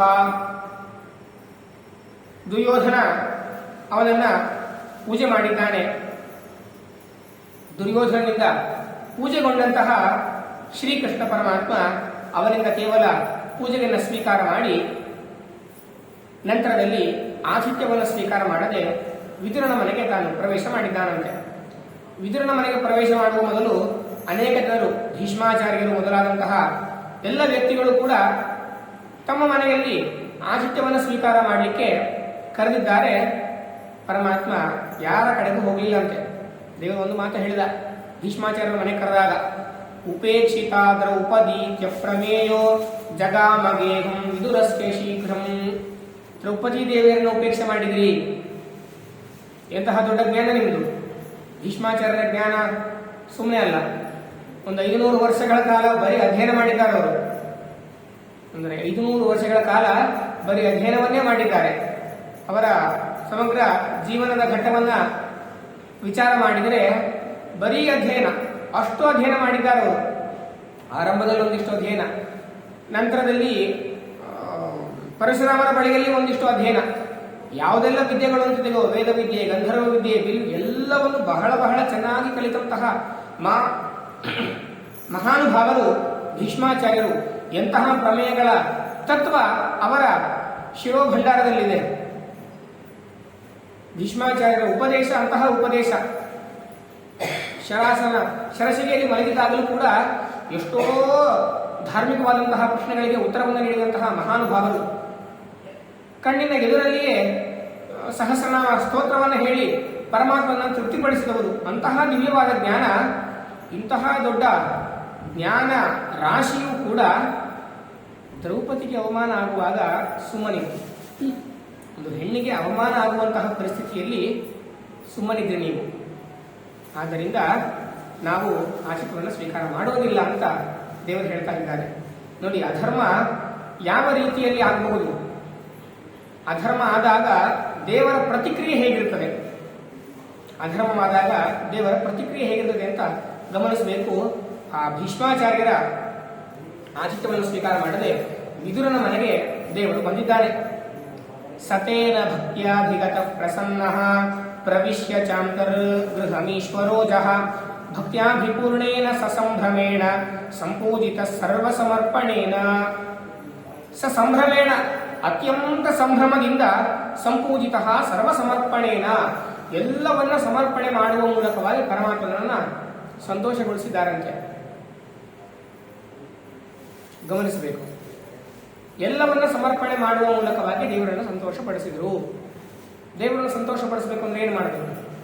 ಭಾರಿ ದೊಡ್ಡ ಬಂಗಾರದ ಸರ ಹಾಕಬೇಕು, ದೇವರು ಹೇಳಿಲ್ಲ. ಭಾರಿ ವೈಭವದ ಕಿರೀಟಗಳನ್ನು ಮಾಡಿಸಿ ಹಾಕಬೇಕು ನನಗೆ, ದೇವರು ಹೇಳಿಲ್ಲ. ಸರ್ವ ಸಮರ್ಪಣೆನ, ಎಲ್ಲವನ್ನ ಅರ್ಪಣೆ ಮಾಡೋದು. ಎಲ್ಲವನ್ನ ಅರ್ಪಣೆ ಮಾಡೋದು ಅಂತಂದ್ರೆ ಏನು? ದೇವರು ನಮಗೆ ಎಲ್ಲವನ್ನ ಕೊಟ್ಟಿರ್ಲಿಕ್ಕಿಲ್ಲ, ಆದರೆ ನಮಗೇನು ಕೊಟ್ಟಿರ್ತಾನೋ ಅದು ಎಲ್ಲವೂ ದೇವರದ್ದೇ. ಅವರವರ ಯೋಗ್ಯತೆಗೆ ತಕ್ಕಂತೆ ದೇವರು ಬೇರೆ ಬೇರೆ ಪದಾರ್ಥಗಳನ್ನ ಸೃಷ್ಟಿಸಿ ಅವರವರಿಗೆ ನೀಡಿರ್ತಾನೆ. ಚತುರ್ಮುಖ ಬ್ರಹ್ಮದೇವರ ಯೋಗ್ಯತೆ ಬಹಳ ದೊಡ್ಡದು. ಅವರಿಗೆ 14 ಲೋಕಗಳ ಆಳ್ವಿಕೆಯನ್ನು ಕೊಟ್ಟಿದ್ದಾನೆ ಪರಮಾತ್ಮ. ಚತುರ್ಮುಖ ಬ್ರಹ್ಮದೇವರ ಯೋಗ್ಯತೆ ಬಹಳ ದೊಡ್ಡದು. 14 ಲೋಕಗಳ ಆಳ್ವಿಕೆಯನ್ನು ಕೊಟ್ಟಿದ್ದಾನೆ. ನನಗೆ 14 ಲೋಕಗಳ ಆಳ್ವಿಕೆನೇ ಇಲ್ಲ ಅಂತ ಅನ್ಕೊಂಡು ಕೂತ್ರೆ ಇಲ್ಲ, ದೇವರನ್ನು ಕೇಳಲಿಲ್ಲ. ಆದರೆ ನನ್ನ ಮಾತನ್ನು ಕೇಳುವಂತಹ ಒಂದು 4 ಜನರನ್ನಾದ್ರೂ ಕೊಟ್ಟಿರ್ತಾನಲ್ಲ, ಆ 4 ಜನರನ್ನ ಧಾರ್ಮಿಕರನ್ನಾಗಿ ಮಾಡಿ ಅವರನ್ನ ದೇವರಿಗೆ ಅರ್ಪಣೆ ಮಾಡೋದೇ ನಮ್ಮ ಸರ್ವ ಸಮರ್ಪಣೆ. 14 ಲೋಕಗಳಲ್ಲಿರುವಂತಹ ಪ್ರಜೆಗಳನ್ನ ಸೃಷ್ಟಿಸಿ ಅವರವರಿಗೆ ಬೇಕಾದ ಗತಿಯನ್ನು ಕಲ್ಪಿಸಿ ಅದನ್ನು ಅರ್ಪಣೆ ಮಾಡುವಂತಹ ಯೋಗ್ಯತೆ ಚತುರ್ಮುಖ ಬ್ರಹ್ಮದೇವರದ್ದು. ನಾನು ಅದನ್ನು ಅಪೇಕ್ಷೆ ಪಡಬೇಕು ಅಂತಿಲ್ಲ. ನಮ್ಮ ಯೋಗ್ಯತೆ ಬಹಳ ಸಣ್ಣದು. ನಮ್ಮ ಯೋಗ್ಯತೆಗೆ ತಕ್ಕಂತೆ ಸಾಧನೆಯನ್ನ ಮಾಡಿದ್ರು ಅದು ನಮ್ಮ ಪೂರ್ಣ ಸಾಧನೆ ಆಗ್ತದೆ ಅಂತ ದೇವರು ಸ್ವೀಕಾರ ಮಾಡ್ತಾನೆ. ದೇವರು ಇದನ್ನು ಕೇಳ್ತಾನೆ, ಸರ್ವ ಸಮರ್ಪಣೆಯನ್ನು ಮಾಡಬೇಕು. ಈ ನಿಟ್ಟಿನಲ್ಲಿ ವಿದುರ ಸರ್ವ ಸಮರ್ಪಣೆಯನ್ನು ಮಾಡಿದ್ದಾನೆ. ಕೆಲವು ವಿಚಾರಗಳು ಇದರಲ್ಲಿ ಇಷ್ಟೇ ಹೇಳಿದ್ದಾರೆ ಸರ್ವ ಸಮರ್ಪಣೆಯ ಅಂತ. ನಾವು ದಾಸರ ಪದ್ಯಗಳಲ್ಲಿ ಕೂಡ ನೋಡ್ತೇವೆ. ಹರಿಕಥಾಮೃತಸಾರದಲ್ಲಿ ವಿದುರನ ಆಲಗೆಯದ್ದಿ ಪಾಲೊಂದು ಕುರುಪನ ಮಾನವನೇ ಕೊಂಡ ಅಂತ ಸಾಮಾನ್ಯ ಪದವನ್ನು ಗಮನಿಸಬೇಕಾದ್ರೆ ನಮ್ಗೆ ಅನಿಸ್ತದೆ. ವಿದುರನ ಆಲಗೆದಿ ಪಾಲುಂಡು, ಏನು ಪಾಲುಂಡು ಅಂತಂದ್ರೆ ಹಾಲು ಕೊಡುದು ಅನಿಸ್ಬಿಡ್ತದೆ. ಆದರೆ ಪಾಲು ಅನ್ನೋ ಶಬ್ದಕ್ಕೆ ಹಾಲು ಅನ್ನೋ ಅರ್ಥ ತೆಲುಗುವಲ್ಲಿದೆ, ಕನ್ನಡದಲ್ಲಿದೆ. ಅಭಿಪ್ರಾಯ, ವಿದುರನ ಮನೆಯಲ್ಲಿ ಚೆನ್ನಾಗಿ ಭಕ್ಷ್ಯಗಳನ್ನ ಮಾಡಿಸಿ ದೇವರಿಗೆ ಅರ್ಪಣೆ ಮಾಡಿದಂತೆ ವಿದುರರು ಮಹಾಭಾರತ ಹೇಳ್ತದೆ. ಹಾಗಾದ್ರೆ ಮತ್ತೆ ಕೂಡಿಸೋದು ಹೇಗಿದೆ? ನಾನು ದಾಸರೇನೋ ಪಾಲುಂಡು ಅಂತ ಹೇಳಿಬಿಟ್ರು. ಪಾಲು ಅಂತಂದ್ರೆ ಬರೀ ಹಾಲಲ್ಲ, ಒಂದು ಭಾಗ ಅಂತ ಅರ್ಥ. ಒಂದು ಪಾಲನ್ನ ಸ್ವೀಕಾರ ಮಾಡಿ ಪರಮಾತ್ಮ ಅವನಿಗೆ ಅನುಗ್ರಹ ಮಾಡಿದ. ಈ ರೀತಿಯಾಗಿ ವಿದುರ ಕೊಟ್ಟಂತಹ ಉಪಚಾರವನ್ನು ಚೆನ್ನಾಗಿ ಪರಮಾತ್ಮ ಸ್ವೀಕಾರ ಮಾಡಿ ತಾನು ತನ್ನ ಬಂದಂತಹ ಕೆಲಸವನ್ನ ಮುಂದೆ ಒರೆಸ್ತಾ ಇದ್ದಾನೆ. ಪರೇ ದಿನೋ ಸೌಧೃತ ರಾಷ್ಟ್ರ ಸೋನುನಾ ಸಮಾನೀತಃ ಸಂಸದಿ ಕೌರವಾಣ ವಿವೇಶ ದಿವ್ಯೇ ಮಣಿಕಾಂಚನಾಸನೆ ಸಾರ್ಧಂ ಮುನೀಂದ್ರೈಹಿ ಪರಮಾರ್ಥ ವೇದಿಭಿಹಿ. ಅನೇಕ ಜನ ವಿಪ್ರರು, ವೇದಾದಿಗಳನ್ನ ಕಲಿತಂತಹ ಬ್ರಾಹ್ಮಣರೆಲ್ಲರೂ ಕೂಡ ಒಂದು ಕಡೆಯಲ್ಲಿ ಕೂತಿದ್ದಾರೆ. ಅಂತಹ ಸಂದರ್ಭದಲ್ಲಿ ದೇವರು ಮಾತಾಡ್ತಾ ಇದ್ದಾರಂತೆ. ಆದರೆ ದೇವರ ಮಾತಿಗೆ ಅನೇಕ ಜನ ವಿರೋಧವನ್ನು ವ್ಯಕ್ತಪಡಿಸಿದರು. ಸಂಧಿಗೆ ಒಪ್ಪಲಿಲ್ಲ. ಯುದ್ಧವನ್ನೇ ಮಾಡಬೇಕು, ಅವರಿಗೆ ರಾಜ್ಯವನ್ನು ಅರ್ಪಣೆ ಮಾಡಲೇಬಾರದು ಅಂತ ನಿಶ್ಚಯವಾಗಿ ಬಿಟ್ಟಿತ್ತು.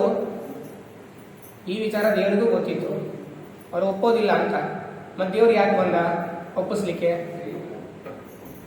ಕಥೆ ಸಾಮಾನ್ಯವಾಗಿ ನಾವೆಲ್ಲ ಕೇಳಿರ್ತೇವೆ, ಆದರೆ ಆ ತತ್ವಗಳೇನು?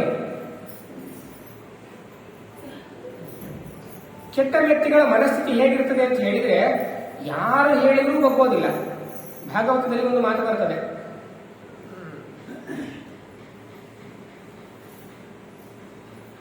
ದರೀಯಸೀರಪಿ ವಾಚಸ್ಸಮಾಸನ್ ಸ್ವಪ್ನೇ ನಿರುಕ್ತ್ಯ ಗೃಹಮೇಧಿ ಸೌಖ್ಯಂ ನಗೆತ್ತ ಹೇಯಾನುಮಿತಿಂ ಸ್ವಯಂ ಸ್ಯಾತ್. ಕೆಟ್ಟದನ್ನು ಕೇಳುವುದನ್ನು ಬಿಡೋದಿಲ್ಲ ಅನ್ನುವಂತಹ ವ್ಯಕ್ತಿಗಳ ಮನಸ್ಥಿತಿ ಹೇಗಿರ್ತದೆ ಅಂತಂದ್ರೆ, ಸಾಕ್ಷಾತ್ತಾಗಿ ಶುದ್ಧವಾಗಿರುವಂತಹ ವೇದ ಮಂತ್ರಗಳನ್ನು ಉಪದೇಶ ಮಾಡಿದರೂ ಕೂಡ ಅವ್ರ ಕಿವಿ ಚೂರು ಹೋಗೋದಿಲ್ಲ ಅಂತ.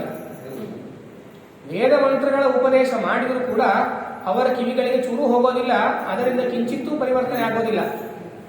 ಅಲ್ಲ, ವೇದ ಮಂತ್ರಗಳಿಗೆ ಒಬ್ಬರನ್ನ ತಿಳಿಸ್ಲಿಕ್ಕೂ ಶಕ್ತಿನೇ ಇಲ್ವಾ ಅಂತ ಅನ್ಕೊಳ್ಬಹುದು. ಶಕ್ತಿ ಇಲ್ಲ ಅಂತ ಅಭಿಪ್ರಾಯ ಅಲ್ಲ, ಆ ವ್ಯಕ್ತಿಗಳ ಸ್ವಭಾವ ಹಾಗಿರ್ತದೆ. ಕೆಲವು ವ್ಯಕ್ತಿಗಳು ಹಾಗಿರ್ತಾರೆ ನೋಡ್ರಿ, ಎಂತಹದ್ದೇ ಶುದ್ಧವಾದ ವಾತಾವರಣದಲ್ಲಿ ಇದ್ರೂ ಕೂಡ ತಾವು ಅಧರ್ಮವನ್ನು ಬಿಡೋದಿಲ್ಲ, ಅಧರ್ಮವನ್ನೇ ಮಾಡಬೇಕು ಅಂತ ವ್ಯಕ್ತಿಗಳ ಮನಸ್ಥಿತಿಯೇ ಹಾಗಿರ್ತದೆ.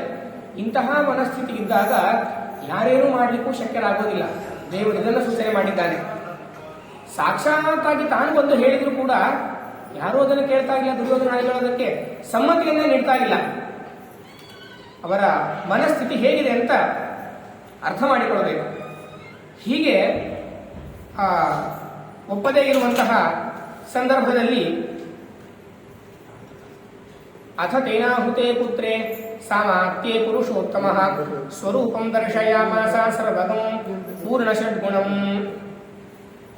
ದೇವರು ವಿಶ್ವರೂಪವನ್ನು ತೋರಿಸ್ತಾನಂತೆ ಒಂದು ಬಾರಿ.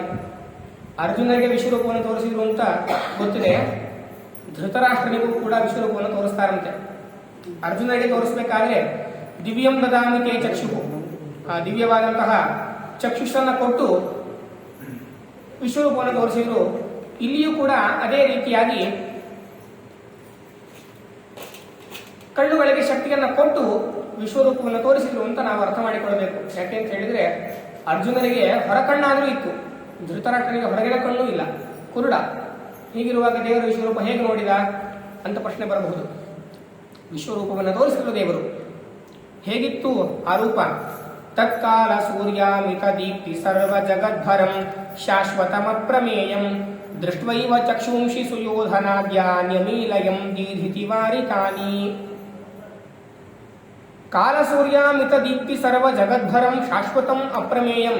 ಜಗತ್ತನ್ನೇ ಧರಿಸುವಂತಹ ಅತ್ಯಂತ ಪ್ರಭೆಯುಳ್ಳಂತಹ ಪರಮಾತ್ಮನ ಆ ದಿವ್ಯವಾದಂತಹ ರೂಪವನ್ನು ನೋಡಿ, ಜಗತ್ತಿನ ಪ್ರಳಯ ಕಾಲದಲ್ಲಿ ಇರುವಂತಹ ಸೂರ್ಯನಿಗೆ ಸಮವಾದಂತಹ ದೀಪ್ತವಾದಂತಹ ಪ್ರಭೆಯುಳ್ಳಂತಹ ಪರಮಾತ್ಮನ ಆ ರೂಪವನ್ನು ನೋಡಿ ಸುಯೋಧನಾದ್ಯಾಹ ಚಕ್ಷುಂಷಿ ನ್ಯಮೀಲಯನ್, ದುರ್ಯೋಧನಾದಿಗಳು ಕಣ್ಣನ್ನು ಮುಚ್ಕೊಂಡ್ಬಿಟ್ರಂತೆ. ಈ ರೂಪ ನಮಗೆ ನೋಡ್ಲಿಕ್ಕೆ ಆಗೋದಿಲ್ಲ ಅಂತ. ದೀಧಿತಿ ವಾರಿತಾನಿ ವಿಧಾಯ ರೂಪಂ ಪುನರೇವ ತದ್ಧರಿಹಿ ವೈಚಿತ್ರವೀರ್ಯೇಣ ಸಮರ್ಥಿತಃ ಪುನಃ ಕೃತ್ವಾಂಧಮೇವ ಪ್ರಯಯೋ ಸುಯೋಧನಂ ಸಹಾನುಕಂಪಾ ಪತಮಂ ಪ್ರಕಾಶ್ಯ. ಧೃತರಾಷ್ಟ್ರ ಹೇಳಿದರಂತೆ, ದೇವರೇ, ನಾನು ಕುರುಡನಾಗಿದ್ದೆ, ಕಣ್ಣು ಕೊಟ್ಟು ನಿನ್ನ ರೂಪವನ್ನು ತೋರಿಸಿದಿ, ಮತ್ತೆ ನನ್ನನ್ನು ಕುರುಡನನ್ನಾಗಿ ಮಾಡಿಬಿಡು ಸ್ವಾಮಿ ಅಂತ ಕೇಳಿದ್ರಂತೆ. ಯಾಕೆ ಈ ಥರ ಕೇಳಿದ್ರು ಅಂತಂದ್ರೆ, ನಿನ್ನ ರೂಪವನ್ನು ನಾನು ನೋಡಿದೆ, ನನ್ನ ಕಣ್ಣಲ್ಲಿ ನನ್ನ ಮನಸ್ಸಿನಲ್ಲಿ ನಿನ್ನ ರೂಪಗಿದೆ, ಈ ಕಣ್ಣಿಂದ ನಾನು ಬೇರೆ ಏನನ್ನೂ ನೋಡೋದು ಬೇಡ. ಇಷ್ಟು ದಿನ ನೋಡಿರಲಿಲ್ಲ, ನಿನ್ನ ರೂಪ ನೋಡಿದ್ದೇನೆ, ಮತ್ತೆ ನನ್ನ ಕಣ್ಣನ್ನು ಹೋಗುವಂತೆ ಮಾಡಿಬಿಡು, ನಿನ್ನ ರೂಪವನ್ನೇ ನಾನು ಯಾವತ್ತೂ ಚಿಂತನೆ ಮಾಡ್ತಾ ಇರ್ತೇನೆ ಅಂತ ಪ್ರಾರ್ಥನೆ ಮಾಡಿಕೊಂಡ್ರಂತೆ. ದುರ್ಯೋಧನ ಮನಸ್ಥಿತಿ ಹೇಗಿತ್ತು ನೋಡಿ. ದೇವರ ವಿಶ್ವರೂಪವನ್ನು ನೋಡಿದ. ಅರ್ಜುನರು ಯುದ್ಧದಲ್ಲಿ ಹೇಗೆ ನೋಡಿದ್ರೋ ಗಮನಿಸಬೇಕು. ಅರ್ಜುನರು ವಿಶ್ವರೂಪವನ್ನು ನೋಡಿದ್ರು, ದುರ್ಯೋಧನನು ವಿಶ್ವರೂಪವನ್ನು ನೋಡಿದ. ಆದರೆ ಪ್ರಭಾವ ಯಾರಿಗೆ ಹೇಗೆ ಬೇಕೋ ಹಾಗಾಯಿತು. ವಿಶ್ವರೂಪವನ್ನು ನೋಡಿ ಅರ್ಜುನ ಹೇಳ್ತಾರೆ, ಗೀತೆಯಲ್ಲಿ ಬರುತ್ತದೆ, ಸಖೇತಿ ಮತ್ವ ಪ್ರಸಭಂ ಯದುಕ್ತಂ ಹೇ ಕೃಷ್ಣ ಹೇ ಯಾದವ ಹೇ ಸಖೇತಿ. ನಿನ್ನನ್ನು ಸಾರಥಿ ಅಂತ ಅಂದ್ಕೊಂಡು ಬಿಟ್ಟಿದ್ದೆ, ಹೇ ಯಾದವ ಹೇ ಕೃಷ್ಣ ಅಂತ ನಿನ್ನನ್ನು ಕರೆದೆ. ಎಂತಹ ಸ್ವಾಮಿ ನೀನು, ನನ್ನನ್ನು ತಪ್ಪಾಯಿತು, ನನ್ನ ತಪ್ಪನ್ನು ಕ್ಷಮಿಸು, ಸರ್ವೋತ್ತಮನಾದ ಸ್ವಾಮಿ ನೀನು ಅಂತ ಸಾರಿದರು. ದುರ್ಯೋಧನ ಅದೇ ವಿಶ್ವರೂಪವನ್ನು ನೋಡಿದ, ಕಿಂಚಿತ್ತೂ ಪರಿವರ್ತನೆ ಆಗಲಿಲ್ಲ. ನಮಗೆ ಕೆಲವೊಂದು ಬಾರಿ ಅನಿಸ್ತದೆ, ಪಾಂಡವರಿಗೆ ಕೊಟ್ಟಂತಹ ಅವಕಾಶವನ್ನ ಈ ಕಡೆ ದುರ್ಯೋಧನಗಳಿಗೂ ಕೊಟ್ಟಿದ್ರೆ ಅವರು ಚೂರು ಬದಲಾಗ್ತಿದ್ರೋ ಏನೋ. ಆಗೋದಿಲ್ಲ. ಸ್ವರೂಪವನ್ನು ನಿರ್ಣಯ ಮಾಡಲಿಕ್ಕೆ ಯಾರೂ ಶಕ್ತರಾಗೋದಿಲ್ಲ.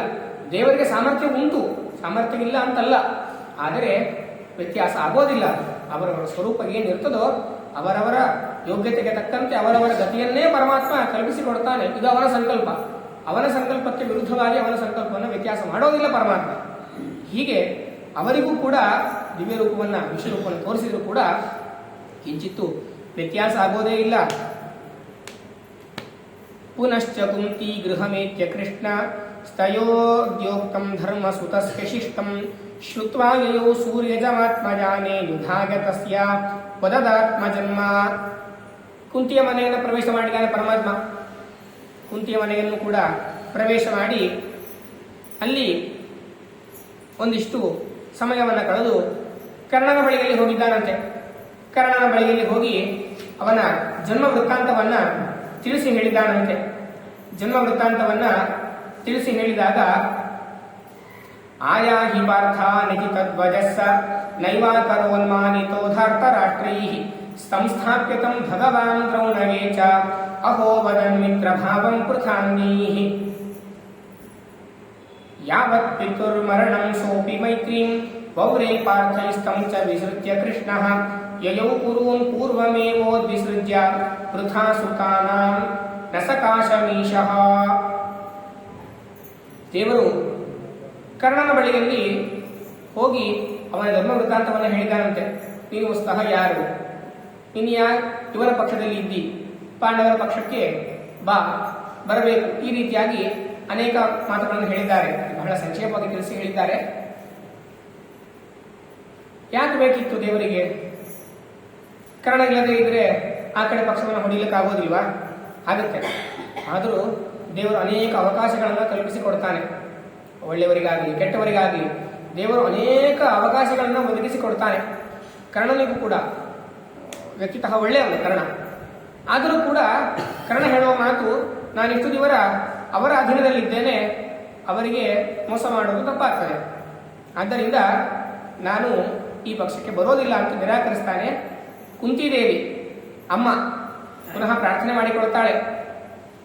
ಸಂಪ್ರಾರ್ಥಿತಃ ಪೃಥಯಾ ಚೈವ ಕರ್ಣಃ ಪಾರ್ಥೈರ್ಯೋಗಂ ಯಾಹಿ ಸೂನುರ್ಮಮಾಸಿ ತೇನಾಪ್ಯುಕ್ತಾ ವಾ ಸವಿನಾ ವಿನಾಹಂ ಹನ್ಯಾಂ ಸುತಾಂಸ್ತೆ ನಖತಂ ಚನೇತಿ. ಕರ್ಣನಿಗೆ ಅರ್ಜುನನನ್ನು ಕೊಲ್ಲುವುದೇ ದೊಡ್ಡ ಗುರಿ. ಈ ಕಡೆಯಲ್ಲಿ ಅದಕ್ಕೋಸ್ಕರವಾಗಿ ಇಟ್ಟುಕೊಂಡಿರ್ತಾರಂತೆ ಕರ್ಣನನ್ನ. ಆರಂಭದಲ್ಲಿ ಕೇಳಿದ ಕಥೆಯನ್ನು ನೆನಪು ಮಾಡಿಕೊಂಡ್ರೆ ನಿಮ್ಗೆ ಗೊತ್ತಾಗ್ತದೆ. ಇವರೆಲ್ಲರ ವಿದ್ಯಾಭ್ಯಾಸ ಆಗಿರ್ತದೆ. ಯಾರದ್ದು? ಪಾಂಡವರು ಕೌರವರದ್ದು. ಚಿಕ್ಕ ಚಿಕ್ಕ ಮಕ್ಕಳಾಗಿರ್ತಾರೆ, ಅವರ ವಿದ್ಯಾಭ್ಯಾಸ ಆಗಿರ್ತದೆ. ಒಂದು ಬಾರಿ ಆ ವಿದ್ಯೆಯ ಪರೀಕ್ಷೆಗೋಸ್ಕರ ಎದುರಾಗಿರ್ತಾರೆ. ಎದುರಾದಾಗ ಅರ್ಜುನರು ತಮ್ಮ ಪ್ರತಿಭೆಯನ್ನು ತೋರಿಸ್ತಾರಂತೆ ಎಲ್ಲರ ಮುಂದೆ. ಏನು ಪ್ರತಿಭೆ ತೋರಿಸ್ತಾರೆ? ಒಂದು ಕೀಟಕ್ಕೆ ಬಾಣವನ್ನು ಹೊಡಿಬೇಕು. ಸಣ್ಣ ಕೀಟ ಎಷ್ಟೋ ದೂರದಲ್ಲಿದ್ದಾಗ ಬಾಣ ಹೊಡೆದು ಬಹಳ ಕಷ್ಟ. ಬಾಣವನ್ನು ಹೊಡಿತಾರಂತೆ. ಹೊಡೆದು ತಮ್ಮ ಪ್ರತಿಭೆಯನ್ನು ತೋರಿಸ್ತಾರಂತೆ. ಆವಾಗ ತಾತ್ಪರ್ಯ ಆಚಾರ್ಯ ಹೇಳಿದ್ದಾರೆ, ಕರ್ಣ ಅದಕ್ಕೂ ಹೆಚ್ಚಿನ ಪ್ರತಿಭೆಯನ್ನು ತೋರಿಸಿದ. ಅರ್ಜುನರಿಗೆ ಪ್ರತಿಭೆಯನ್ನು ತೋರಿಸಿದ್ರು, ಅದಕ್ಕೂ ಹೆಚ್ಚಿನ ಪ್ರತಿಭೆಯನ್ನು ತೋರಿಸಿದ ಅಂತ ಮಹಾಭಾರತದಲ್ಲಿ ಇನ್ನೂ ಸೂಕ್ಷ್ಮವಾಗಿ ನೊಣದ ಕಾಲಿಗೆನೇ ಬಾಣ ಹೊಡೆದ್ರು ಅಂತ ಉಲ್ಲೇಖ ಇದೆ. ಅಷ್ಟಕ್ಕೆ ಮಾತ್ರ, ಇನ್ನೇನಕ್ಕೂ ಹಾನಿಯಾಗಿರಬಾರ್ದು, ದೇಹದ ಯಾವ ಭಾಗಕ್ಕೂ ತೊಂದರೆ ಆಗಿರಬಾರ್ದು, ಕೇವಲ ಕಾಲಿಗೆ ಅಬಾಣ ಬಿದ್ದಿರಬೇಕು. ಈ ರೀತಿಯಾಗಿ ತನ್ನ ಪ್ರತಿಭೆಯನ್ನು ತೋರಿಸಿದಂತೆ. ಮತ್ತೆ ಜೀವಂತವಾಗಿರೋ ಪ್ರಾಣಿ ಅಂತಲ್ಲ, ಹಿಂಸೆ ಮಾಡಿದ್ದಲ್ಲ, ಮೃತ್ತಿಕ ಏನಂತಾರೆ ಅದರ ಬಿಂಬ, ಗೊಂಬೆಯ ಆಕಾರದಲ್ಲಿ. ಅಷ್ಟಕ್ಕೆ ಮಾತ್ರ ಬಾಣ ತಾಗುವಂತೆ ತನ್ನ ಪ್ರತಿಭೆಯನ್ನು ತೋರಿಸಿದಂತೆ. ಆವಾಗಲೇ ದುರ್ಯೋಧನ ಯೋಚನೆ ಮಾಡಿದ್ದ, ಓ, ಅರ್ಜುನನ್ನ ಹೊಡಿಲಿಕ್ಕೆ ನಾನು ಇವನನ್ನ ಸಖ್ಯ ಮಾಡಿಕೊಳ್ಬೇಕು. ಎಷ್ಟೋ ಜನರನ್ನ ಇದೇ ರೀತಿಯಾಗಿ ಒಳಗೆಳ್ಕೊಂಡಿದ್ದು. ಅಶ್ವತ್ಥಾಮಾಚಾರ್ಯನು ಕೂಡ ಹೀಗೆ ಆಗಿದ್ದು.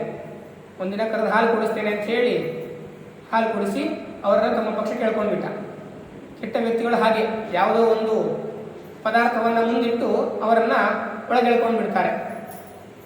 ಕರ್ಣನನ್ನ ಆವತ್ತೇ ಒಳಗೆಳ್ಕೊಂಡು ಬಿಟ್ಟಿದ್ದ. ರಾಜ್ಯ ಕೊಡ್ತೇನೆ, ನಿನಗೆ ಅದನ್ನು ಕೊಡ್ತೇನೆ ಅಂತ ಹೇಳಿ. ಯಾಕೆ ಹೇಳ್ಕೊಂಡಿದ್ದ ಅಂತಂದ್ರೆ ಅರ್ಜುನಿಗೋಸ್ಕರ ಹೇಳ್ಕೊಂಡಿರ್ತಾನಂತೆ. ಹೀಗೆ ಅರ್ಜುನನನ್ನ ಹೊಡಿಲಿಕ್ಕೋಸ್ಕರವಾಗಿ ನಾನಿದ್ದೇನೆ, ಅವನನ್ನು ಬಿಟ್ಟು ನಾನು ಯಾರಿಗೂ ತೊಂದರೆ ಮಾಡೋದಿಲ್ಲ.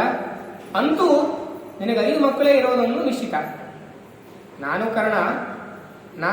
ಕರ್ಣ ಅರ್ಜುನ ಇಬ್ಬರಿದ್ದೇವೆ. ನಾವಿಬ್ಬರಂತೂ ಯುದ್ಧ ಆಡ್ತೇವೆ. ಇಬ್ಬರಲ್ಲಿ ಒಬ್ಬರು ತೀರ್ತೇವೆ. ನಾನು ತೀರಿದ್ರು ನಿನಗೆ 5 ಜನ ಮಕ್ಕಳು, ಅವನು ತೀರಿದ್ರು ನಿನಗೆ 5 ಜನ ಮಕ್ಕಳು. ಇದಕ್ಕೇನು ಹಾನಿ ಉಂಟಾಗೋದಿಲ್ಲ ಅಂತ ಕರ್ಣ ಹೇಳ್ತಾನಂತೆ. ತಥೋ ಯಯುಹು ಕೌರವಾ ಪಾಂಡವಾಶ್ಚ ಕುರುಕ್ಷೇತ್ರಂ ಯೋಧು ಕಾಮಾಸ ಕೃಷ್ಣಾ ಚಕ್ರುಶ್ಚತೆ ಶಿಬಿರಾಣ್ಯತ್ರ ಸರ್ವೇ ಶುಭೇ ದೇಶೇ ಪಾಂಡವ ಕೃಷ್ಣ ಬುದ್ಧ. ಹೀಗೆ ಯುದ್ಧ ಮಾಡಬೇಕು ಅಂತ ನಿಶ್ಚಯವನ್ನು ಮಾಡಿಕೊಂಡಂತಹ ಕೌರವರು ಪಾಂಡವರು ಇಬ್ಬರು ಕೂಡ ರಣರಂಗದಲ್ಲಿ ಶಿಬಿರವನ್ನು ಮಾಡಿಕೊಂಡಿದ್ದಾರಂತೆ. ಒಂದು ತಮ್ಮ ಗುಂಪುಗಳನ್ನು ಮಾಡಿಕೊಂಡಿದ್ದಾರಂತೆ. ಕೃಷ್ಣನ ಅನುಜ್ಞೆಯಂತೆ ಒಂದು ಉತ್ತಮವಾದಂತಹ ಪ್ರದೇಶದಲ್ಲಿ ಇವರು ತಮ್ಮ ಶಿಬಿರವನ್ನ ಮಾಡಿಕೊಂಡಿದ್ದಾರೆ. ಇನ್ನೇನು ಯುದ್ಧ ಆರಂಭ ಆಗಬೇಕು. ಅದು ನಂತರದ ಅಧ್ಯಾಯದಲ್ಲಿ ಆರಂಭ ಆಗ್ತದೆ. ಇಲ್ಲಿಗೆ ಶ್ರೀಮದ್ ಆಚಾರ್ಯರು ಈ 24ನೇ ಅಧ್ಯಾಯವನ್ನ ಉಪಸಂಹಾರ ಮಾಡ್ತಾ ಇದ್ದಾರೆ. ಹೀಗೆ ಈ 24ನೇ ಅಧ್ಯಾಯದಲ್ಲಿ ವನವಾಸವನ್ನ ಮುಗಿಸಿ, ಅಜ್ಞಾತವಾಸವನ್ನೂ ಮುಗಿಸಿ ಈ ಕಡೆ ಬಂದಂತಹ ಪಾಂಡವರು ದೃಪದನ ಸಲಹೆಯಂತೆ ಪುರೋಹಿತರನ್ನ ಸಂಧಾನಕ್ಕೆ ಅಂತ ಹೇಳಿ ಕಳಿಸ್ತಾರೆ. ಆಗದೇ ಇರುವಂತಹ ಸಂದರ್ಭದಲ್ಲಿ ಪುನಃ ಹಿಂದೆ ಬಂದು ಹೇಳಿದಾಗ ಯುದ್ಧವನ್ನ ಮಾಡಬೇಕು ಅಂತ ನಿಶ್ಚಯ ಮಾಡಿಕೊಂಡಾಗ ಇಬ್ಬರು ಕೂಡ, ಅರ್ಜುನರು ದುರ್ಯೋಧನ ಇಬ್ಬರು ಕೂಡ ಕೃಷ್ಣನನ್ನ ತಲುಪಿ ಪ್ರಾರ್ಥನೆಯನ್ನ ಮಾಡಿಕೊಳ್ಳುವಂತಹ ವಿಚಾರ. ಅವರವರ ಗತಿಗೆ ತಕ್ಕಂತೆ ಅವರವರ ಆಸೆಗಳನ್ನ ಪರಮಾತ್ಮ ಪೂರೈಸಿ ನಿಷ್ಪಕ್ಷಪಾತವನ್ನೂ ತೋರಿದ. ದುಷ್ಟ ವ್ಯಕ್ತಿಗಳಿಗೆ ಅನುಗ್ರಹವನ್ನು ಅಷ್ಟಕ್ಕಷ್ಟೇ ಮಾಡೋದು ಎಂಬುದನ್ನು ಸೂಚನೆ ಮಾಡುವಂತೆ ಇಬ್ಬರಿಗೂ ಬೇಕಾದಂತಹ ಅನುಗ್ರಹವನ್ನ ಮಾಡಿದ. ನಂತರದಲ್ಲಿ ಸಂಧಾನಕ್ಕೋಸ್ಕರವಾಗಿ ಪರಮಾತ್ಮ ತೆರಳಿದ್ದು ಅಲ್ಲಿ ಅನೇಕ ವ್ಯಕ್ತಿಗಳಿಗೆ ಪರಮಾತ್ಮನಿಗೆ ಉಪಚಾರವನ್ನು ಮಾಡಿದ್ದು, ಪರಮಾತ್ಮ ಅವರಿಗೆ ಹೇಗೆ ಹೇಗೆ ಉಪಚಾರವನ್ನು ಸ್ವೀಕಾರ ಮಾಡಿದ ಈ ಘಟನೆಗಳನ್ನೆಲ್ಲ ನಿರೂಪಣೆ ಮಾಡಿ ಕರ್ಣನೊಂದಿಗೂ ಕೂಡ ಪರಮಾತ್ಮ ಮಾತಾಡಿದಂತಹ ಇಷ್ಟು ವಿಚಾರಗಳನ್ನ ಈ ಅಧ್ಯಾಯದಲ್ಲಿ ತಿಳಿಸಿ ಹೇಳಿದ್ದಾರೆ. ದೇವರು ಕೆಟ್ಟ ವ್ಯಕ್ತಿಗಳ ಪೂಜೆಯನ್ನು ಸ್ವೀಕಾರ ಮಾಡೋದಿಲ್ಲ. ಗೀತೆಯಲ್ಲಿ ಕೂಡ ಭಾಗವತದಲ್ಲಿ ಕೂಡ ಈ ಮಾತು ಬರ್ತದೆ, ನಭಜತಿ ಕುಮನೀಷಿಣಾಂಸ ವಿದ್ಯಾಂ. ಕೆಟ್ಟ ವ್ಯಕ್ತಿಗಳ, ಕೆಟ್ಟ ಬುದ್ಧಿ ಉಳ್ಳಂತಹ ವ್ಯಕ್ತಿಗಳ ಪೂಜೆಯನ್ನು ಸ್ವೀಕಾರ ಮಾಡೋದಿಲ್ಲ. ಮುಖ್ಯವಾಗಿ ಗಮನಿಸಬೇಕು. ಯಾಕೆ ಇದನ್ನು ಹೇಳ್ತೀನಿ ಅಂತಂದ್ರೆ ಈ ಅಧ್ಯಾಯದಲ್ಲಿ ಅದೇ ಬಂದಿದೆ. ಭೀಷ್ಮಾಚಾರ್ಯರು ಅವರು ಕೆಟ್ಟವರಲ್ಲ, ಆದರೂ ಕೆಟ್ಟದಕ್ಕೆ ಪ್ರೋತ್ಸಾಹವನ್ನು ಮಾಡಿದವರು.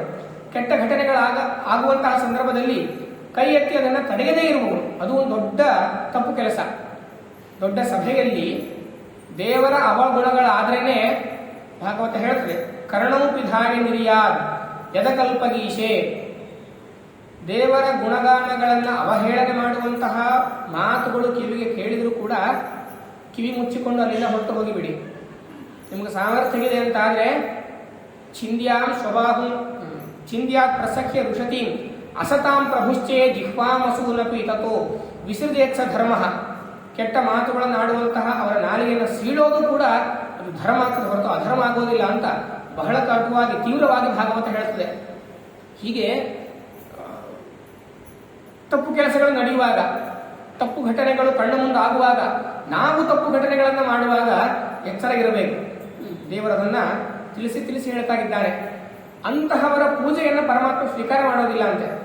ಎಷ್ಟೇ ವೈಭವದಲ್ಲಿರಲಿ, ಎಷ್ಟೇ ಆಡಂಬರದಲ್ಲಿ ಪರವನ್ನು ಮಾಡಲಿ, ದೇವರಿಗೆ ಅದು ಬೇಕಾಗೋದಿಲ್ಲ. ಯಾಕೆಂತಂದ್ರೆ ವ್ಯಕ್ತಿಗಳು ಎಷ್ಟು ಆಡಂಬರವನ್ನು ಅರ್ಪಣೆ ಮಾಡ್ತಾರೋ ಆ ಆಡಂಬರ ಆ ಪರಮಾತ್ಮನಿಗೆ ಒಂದು ಲೆಕ್ಕವೇ ಅಲ್ಲ. ಲಕ್ಷ್ಮೀಪತಿ ಸ್ವಾಮಿ ಅವನಿಗೇನು ಬೇಕಾಗಿದೆ? ಅವನು ಭಕ್ತಿಯನ್ನು ಮಾತ್ರ ನೋಡೋದು. ಆದ್ದರಿಂದ ಸರ್ವ ಸಮರ್ಪಣೆಯ ಅಂತ ಆಚಾರ್ಯರು ಹೇಳಿದಂತೆ ದೇವರು ನಮಗೆ ಏನನ್ನು ಕೊಟ್ಟಿದ್ದಾನೋ ಅದನ್ನು ಚೆನ್ನಾಗಿ ದೇವರಿಗೆ ಅರ್ಪಣೆ ಮಾಡಬೇಕು. ಭಾವಪುಷ್ಪಗಳನ್ನು ಅರ್ಪಣೆ ಮಾಡೋದು ಅಂತ ಇದೆ ಪೂಜೆಯ ಅವಸಾನ ಕಾಲಕ್ಕೆ. ಅಹಿಂಸಾ ಪ್ರಥಮ ಪುಷ್ಪಂ ಪುಷ್ಪಂ ಇಂದ್ರಿಯ ನಿಗ್ರಹ, ಅಹಿಂಸೆ ಇಂದ್ರಿಯ ನಿಗ್ರಹ ಮಾಡಿದ್ದು. ಈ ರೀತಿಯ ಪುಷ್ಪಗಳನ್ನು ದೇವರಿಗೆ ಏರಿಸಬೇಕು. ಮರದಲ್ಲಿ ಬಿರುವಂತಹ ಹೂವುಗಳನ್ನು ಅರ್ಚನೆ ಮಾಡೋದೊಂದು, ಈ ಭಾವಪುಷ್ಪಗಳನ್ನು ಅರ್ಪಣೆ ಮಾಡೋದೊಂದು. ಕೇಳಿದಂತಹ ಶಾಸ್ತ್ರಗಳನ್ನು ದೇವರಿಗೆ ಅರ್ಪಣೆ ಮಾಡೋದು. ನಾನಿಷ್ಟು ತತ್ವಗಳನ್ನು ಇವತ್ತು ತಿಳಿದುಕೊಂಡೆ ಪರಮಾತ್ಮ, ಇದರಿಂದ ನೀನು ಪ್ರೀತನಾಗು. ಇದೇ ನಿನಗೊಂದು ಹೂವು, ಬೇರೆ ಹೂವಿಲ್ಲ, ಇದೇ ಒಂದು ಹೂವು. ಭಾರೀ ಘಮ ಘಮ ಅನ್ನುವಂತಹ ಹೂವಿದು, ಸಣ್ಣ ಹೂವಲ್ಲ. ಭಾರೀ ಖುಷಿ ಪರಮಾತ್ಮನಿಗೆ. ಈ ರೀತಿಯಾಗಿ ದೇವರನ್ನ ಅರ್ಚಿಸಿ ದೇವರನ್ನ ಮೆಚ್ಚಿಸಬೇಕು. ಪಾಂಡವರು ಮಾಡಿದ್ದದನ್ನೇ ನೋಡಿ. ಅವರು ಕಾಡಲಿದ್ರು, ಆದರೂ ಅವರ ಬಳಿಯಲ್ಲಿ ಏನಿತ್ತೋ ಅದನ್ನು ಸಂಕೋಚ ಮಾಡಿಕೊಳ್ಳದೆ ಪರಮಾತ್ಮನ ಪೂಜೆಯನ್ನು ಮಾಡಿದರು. ಇವರ ಬಳಿಯಲ್ಲಿ ಎಲ್ಲವೂ ಇತ್ತು, ದೇವರನ್ನು ಸ್ವೀಕಾರ ಮಾಡಲೇ ಇಲ್ಲ. ಗಮನಿಸಬೇಕು, ಅರ್ಥ ಮಾಡಿಕೊಳ್ಳಬೇಕು. ಹೀಗೆ ವಿಶೇಷವಾಗಿ ಶ್ರೀಮದ್ ಆಚಾರ್ಯರು ನಮಗೆ ಅನುಗ್ರಹವನ್ನು ಮಾಡಬೇಕು. ನಾವು ಕೂಡ ಚೆನ್ನಾಗಿ ಪರಮಾತ್ಮನ ಧ್ಯಾನವನ್ನು ಮಾಡಿ ಭಕ್ತಿಯನ್ನು ಮಾಡಿ ಉತ್ತಮವಾದಂತಹ ಅನುಗ್ರಹ ನಮ್ಮ ಮೇಲಾಗುವಂತೆ ದೇವರು ನಮ್ಮನ್ನ ಆಶೀರ್ವದಿಸಬೇಕು ಅಂತ ಹೇಳಿ ನೆಲೆಸಿರುವಂತಹ ಗುರುಗಳಲ್ಲಿ ಪ್ರಾರ್ಥನೆಯನ್ನು ಮಾಡಿಕೊಳ್ತಾ ಇದ್ದೇವೆ. ಗುರುಗಳು ದೇವರ ಬಳಿಯಲ್ಲಿ ಪ್ರಾರ್ಥನೆ ಮಾಡಿಕೊಂಡು ವಿಶೇಷವಾಗಿ ಎಲ್ಲರಿಗೂ ಕೂಡ ಜ್ಞಾನ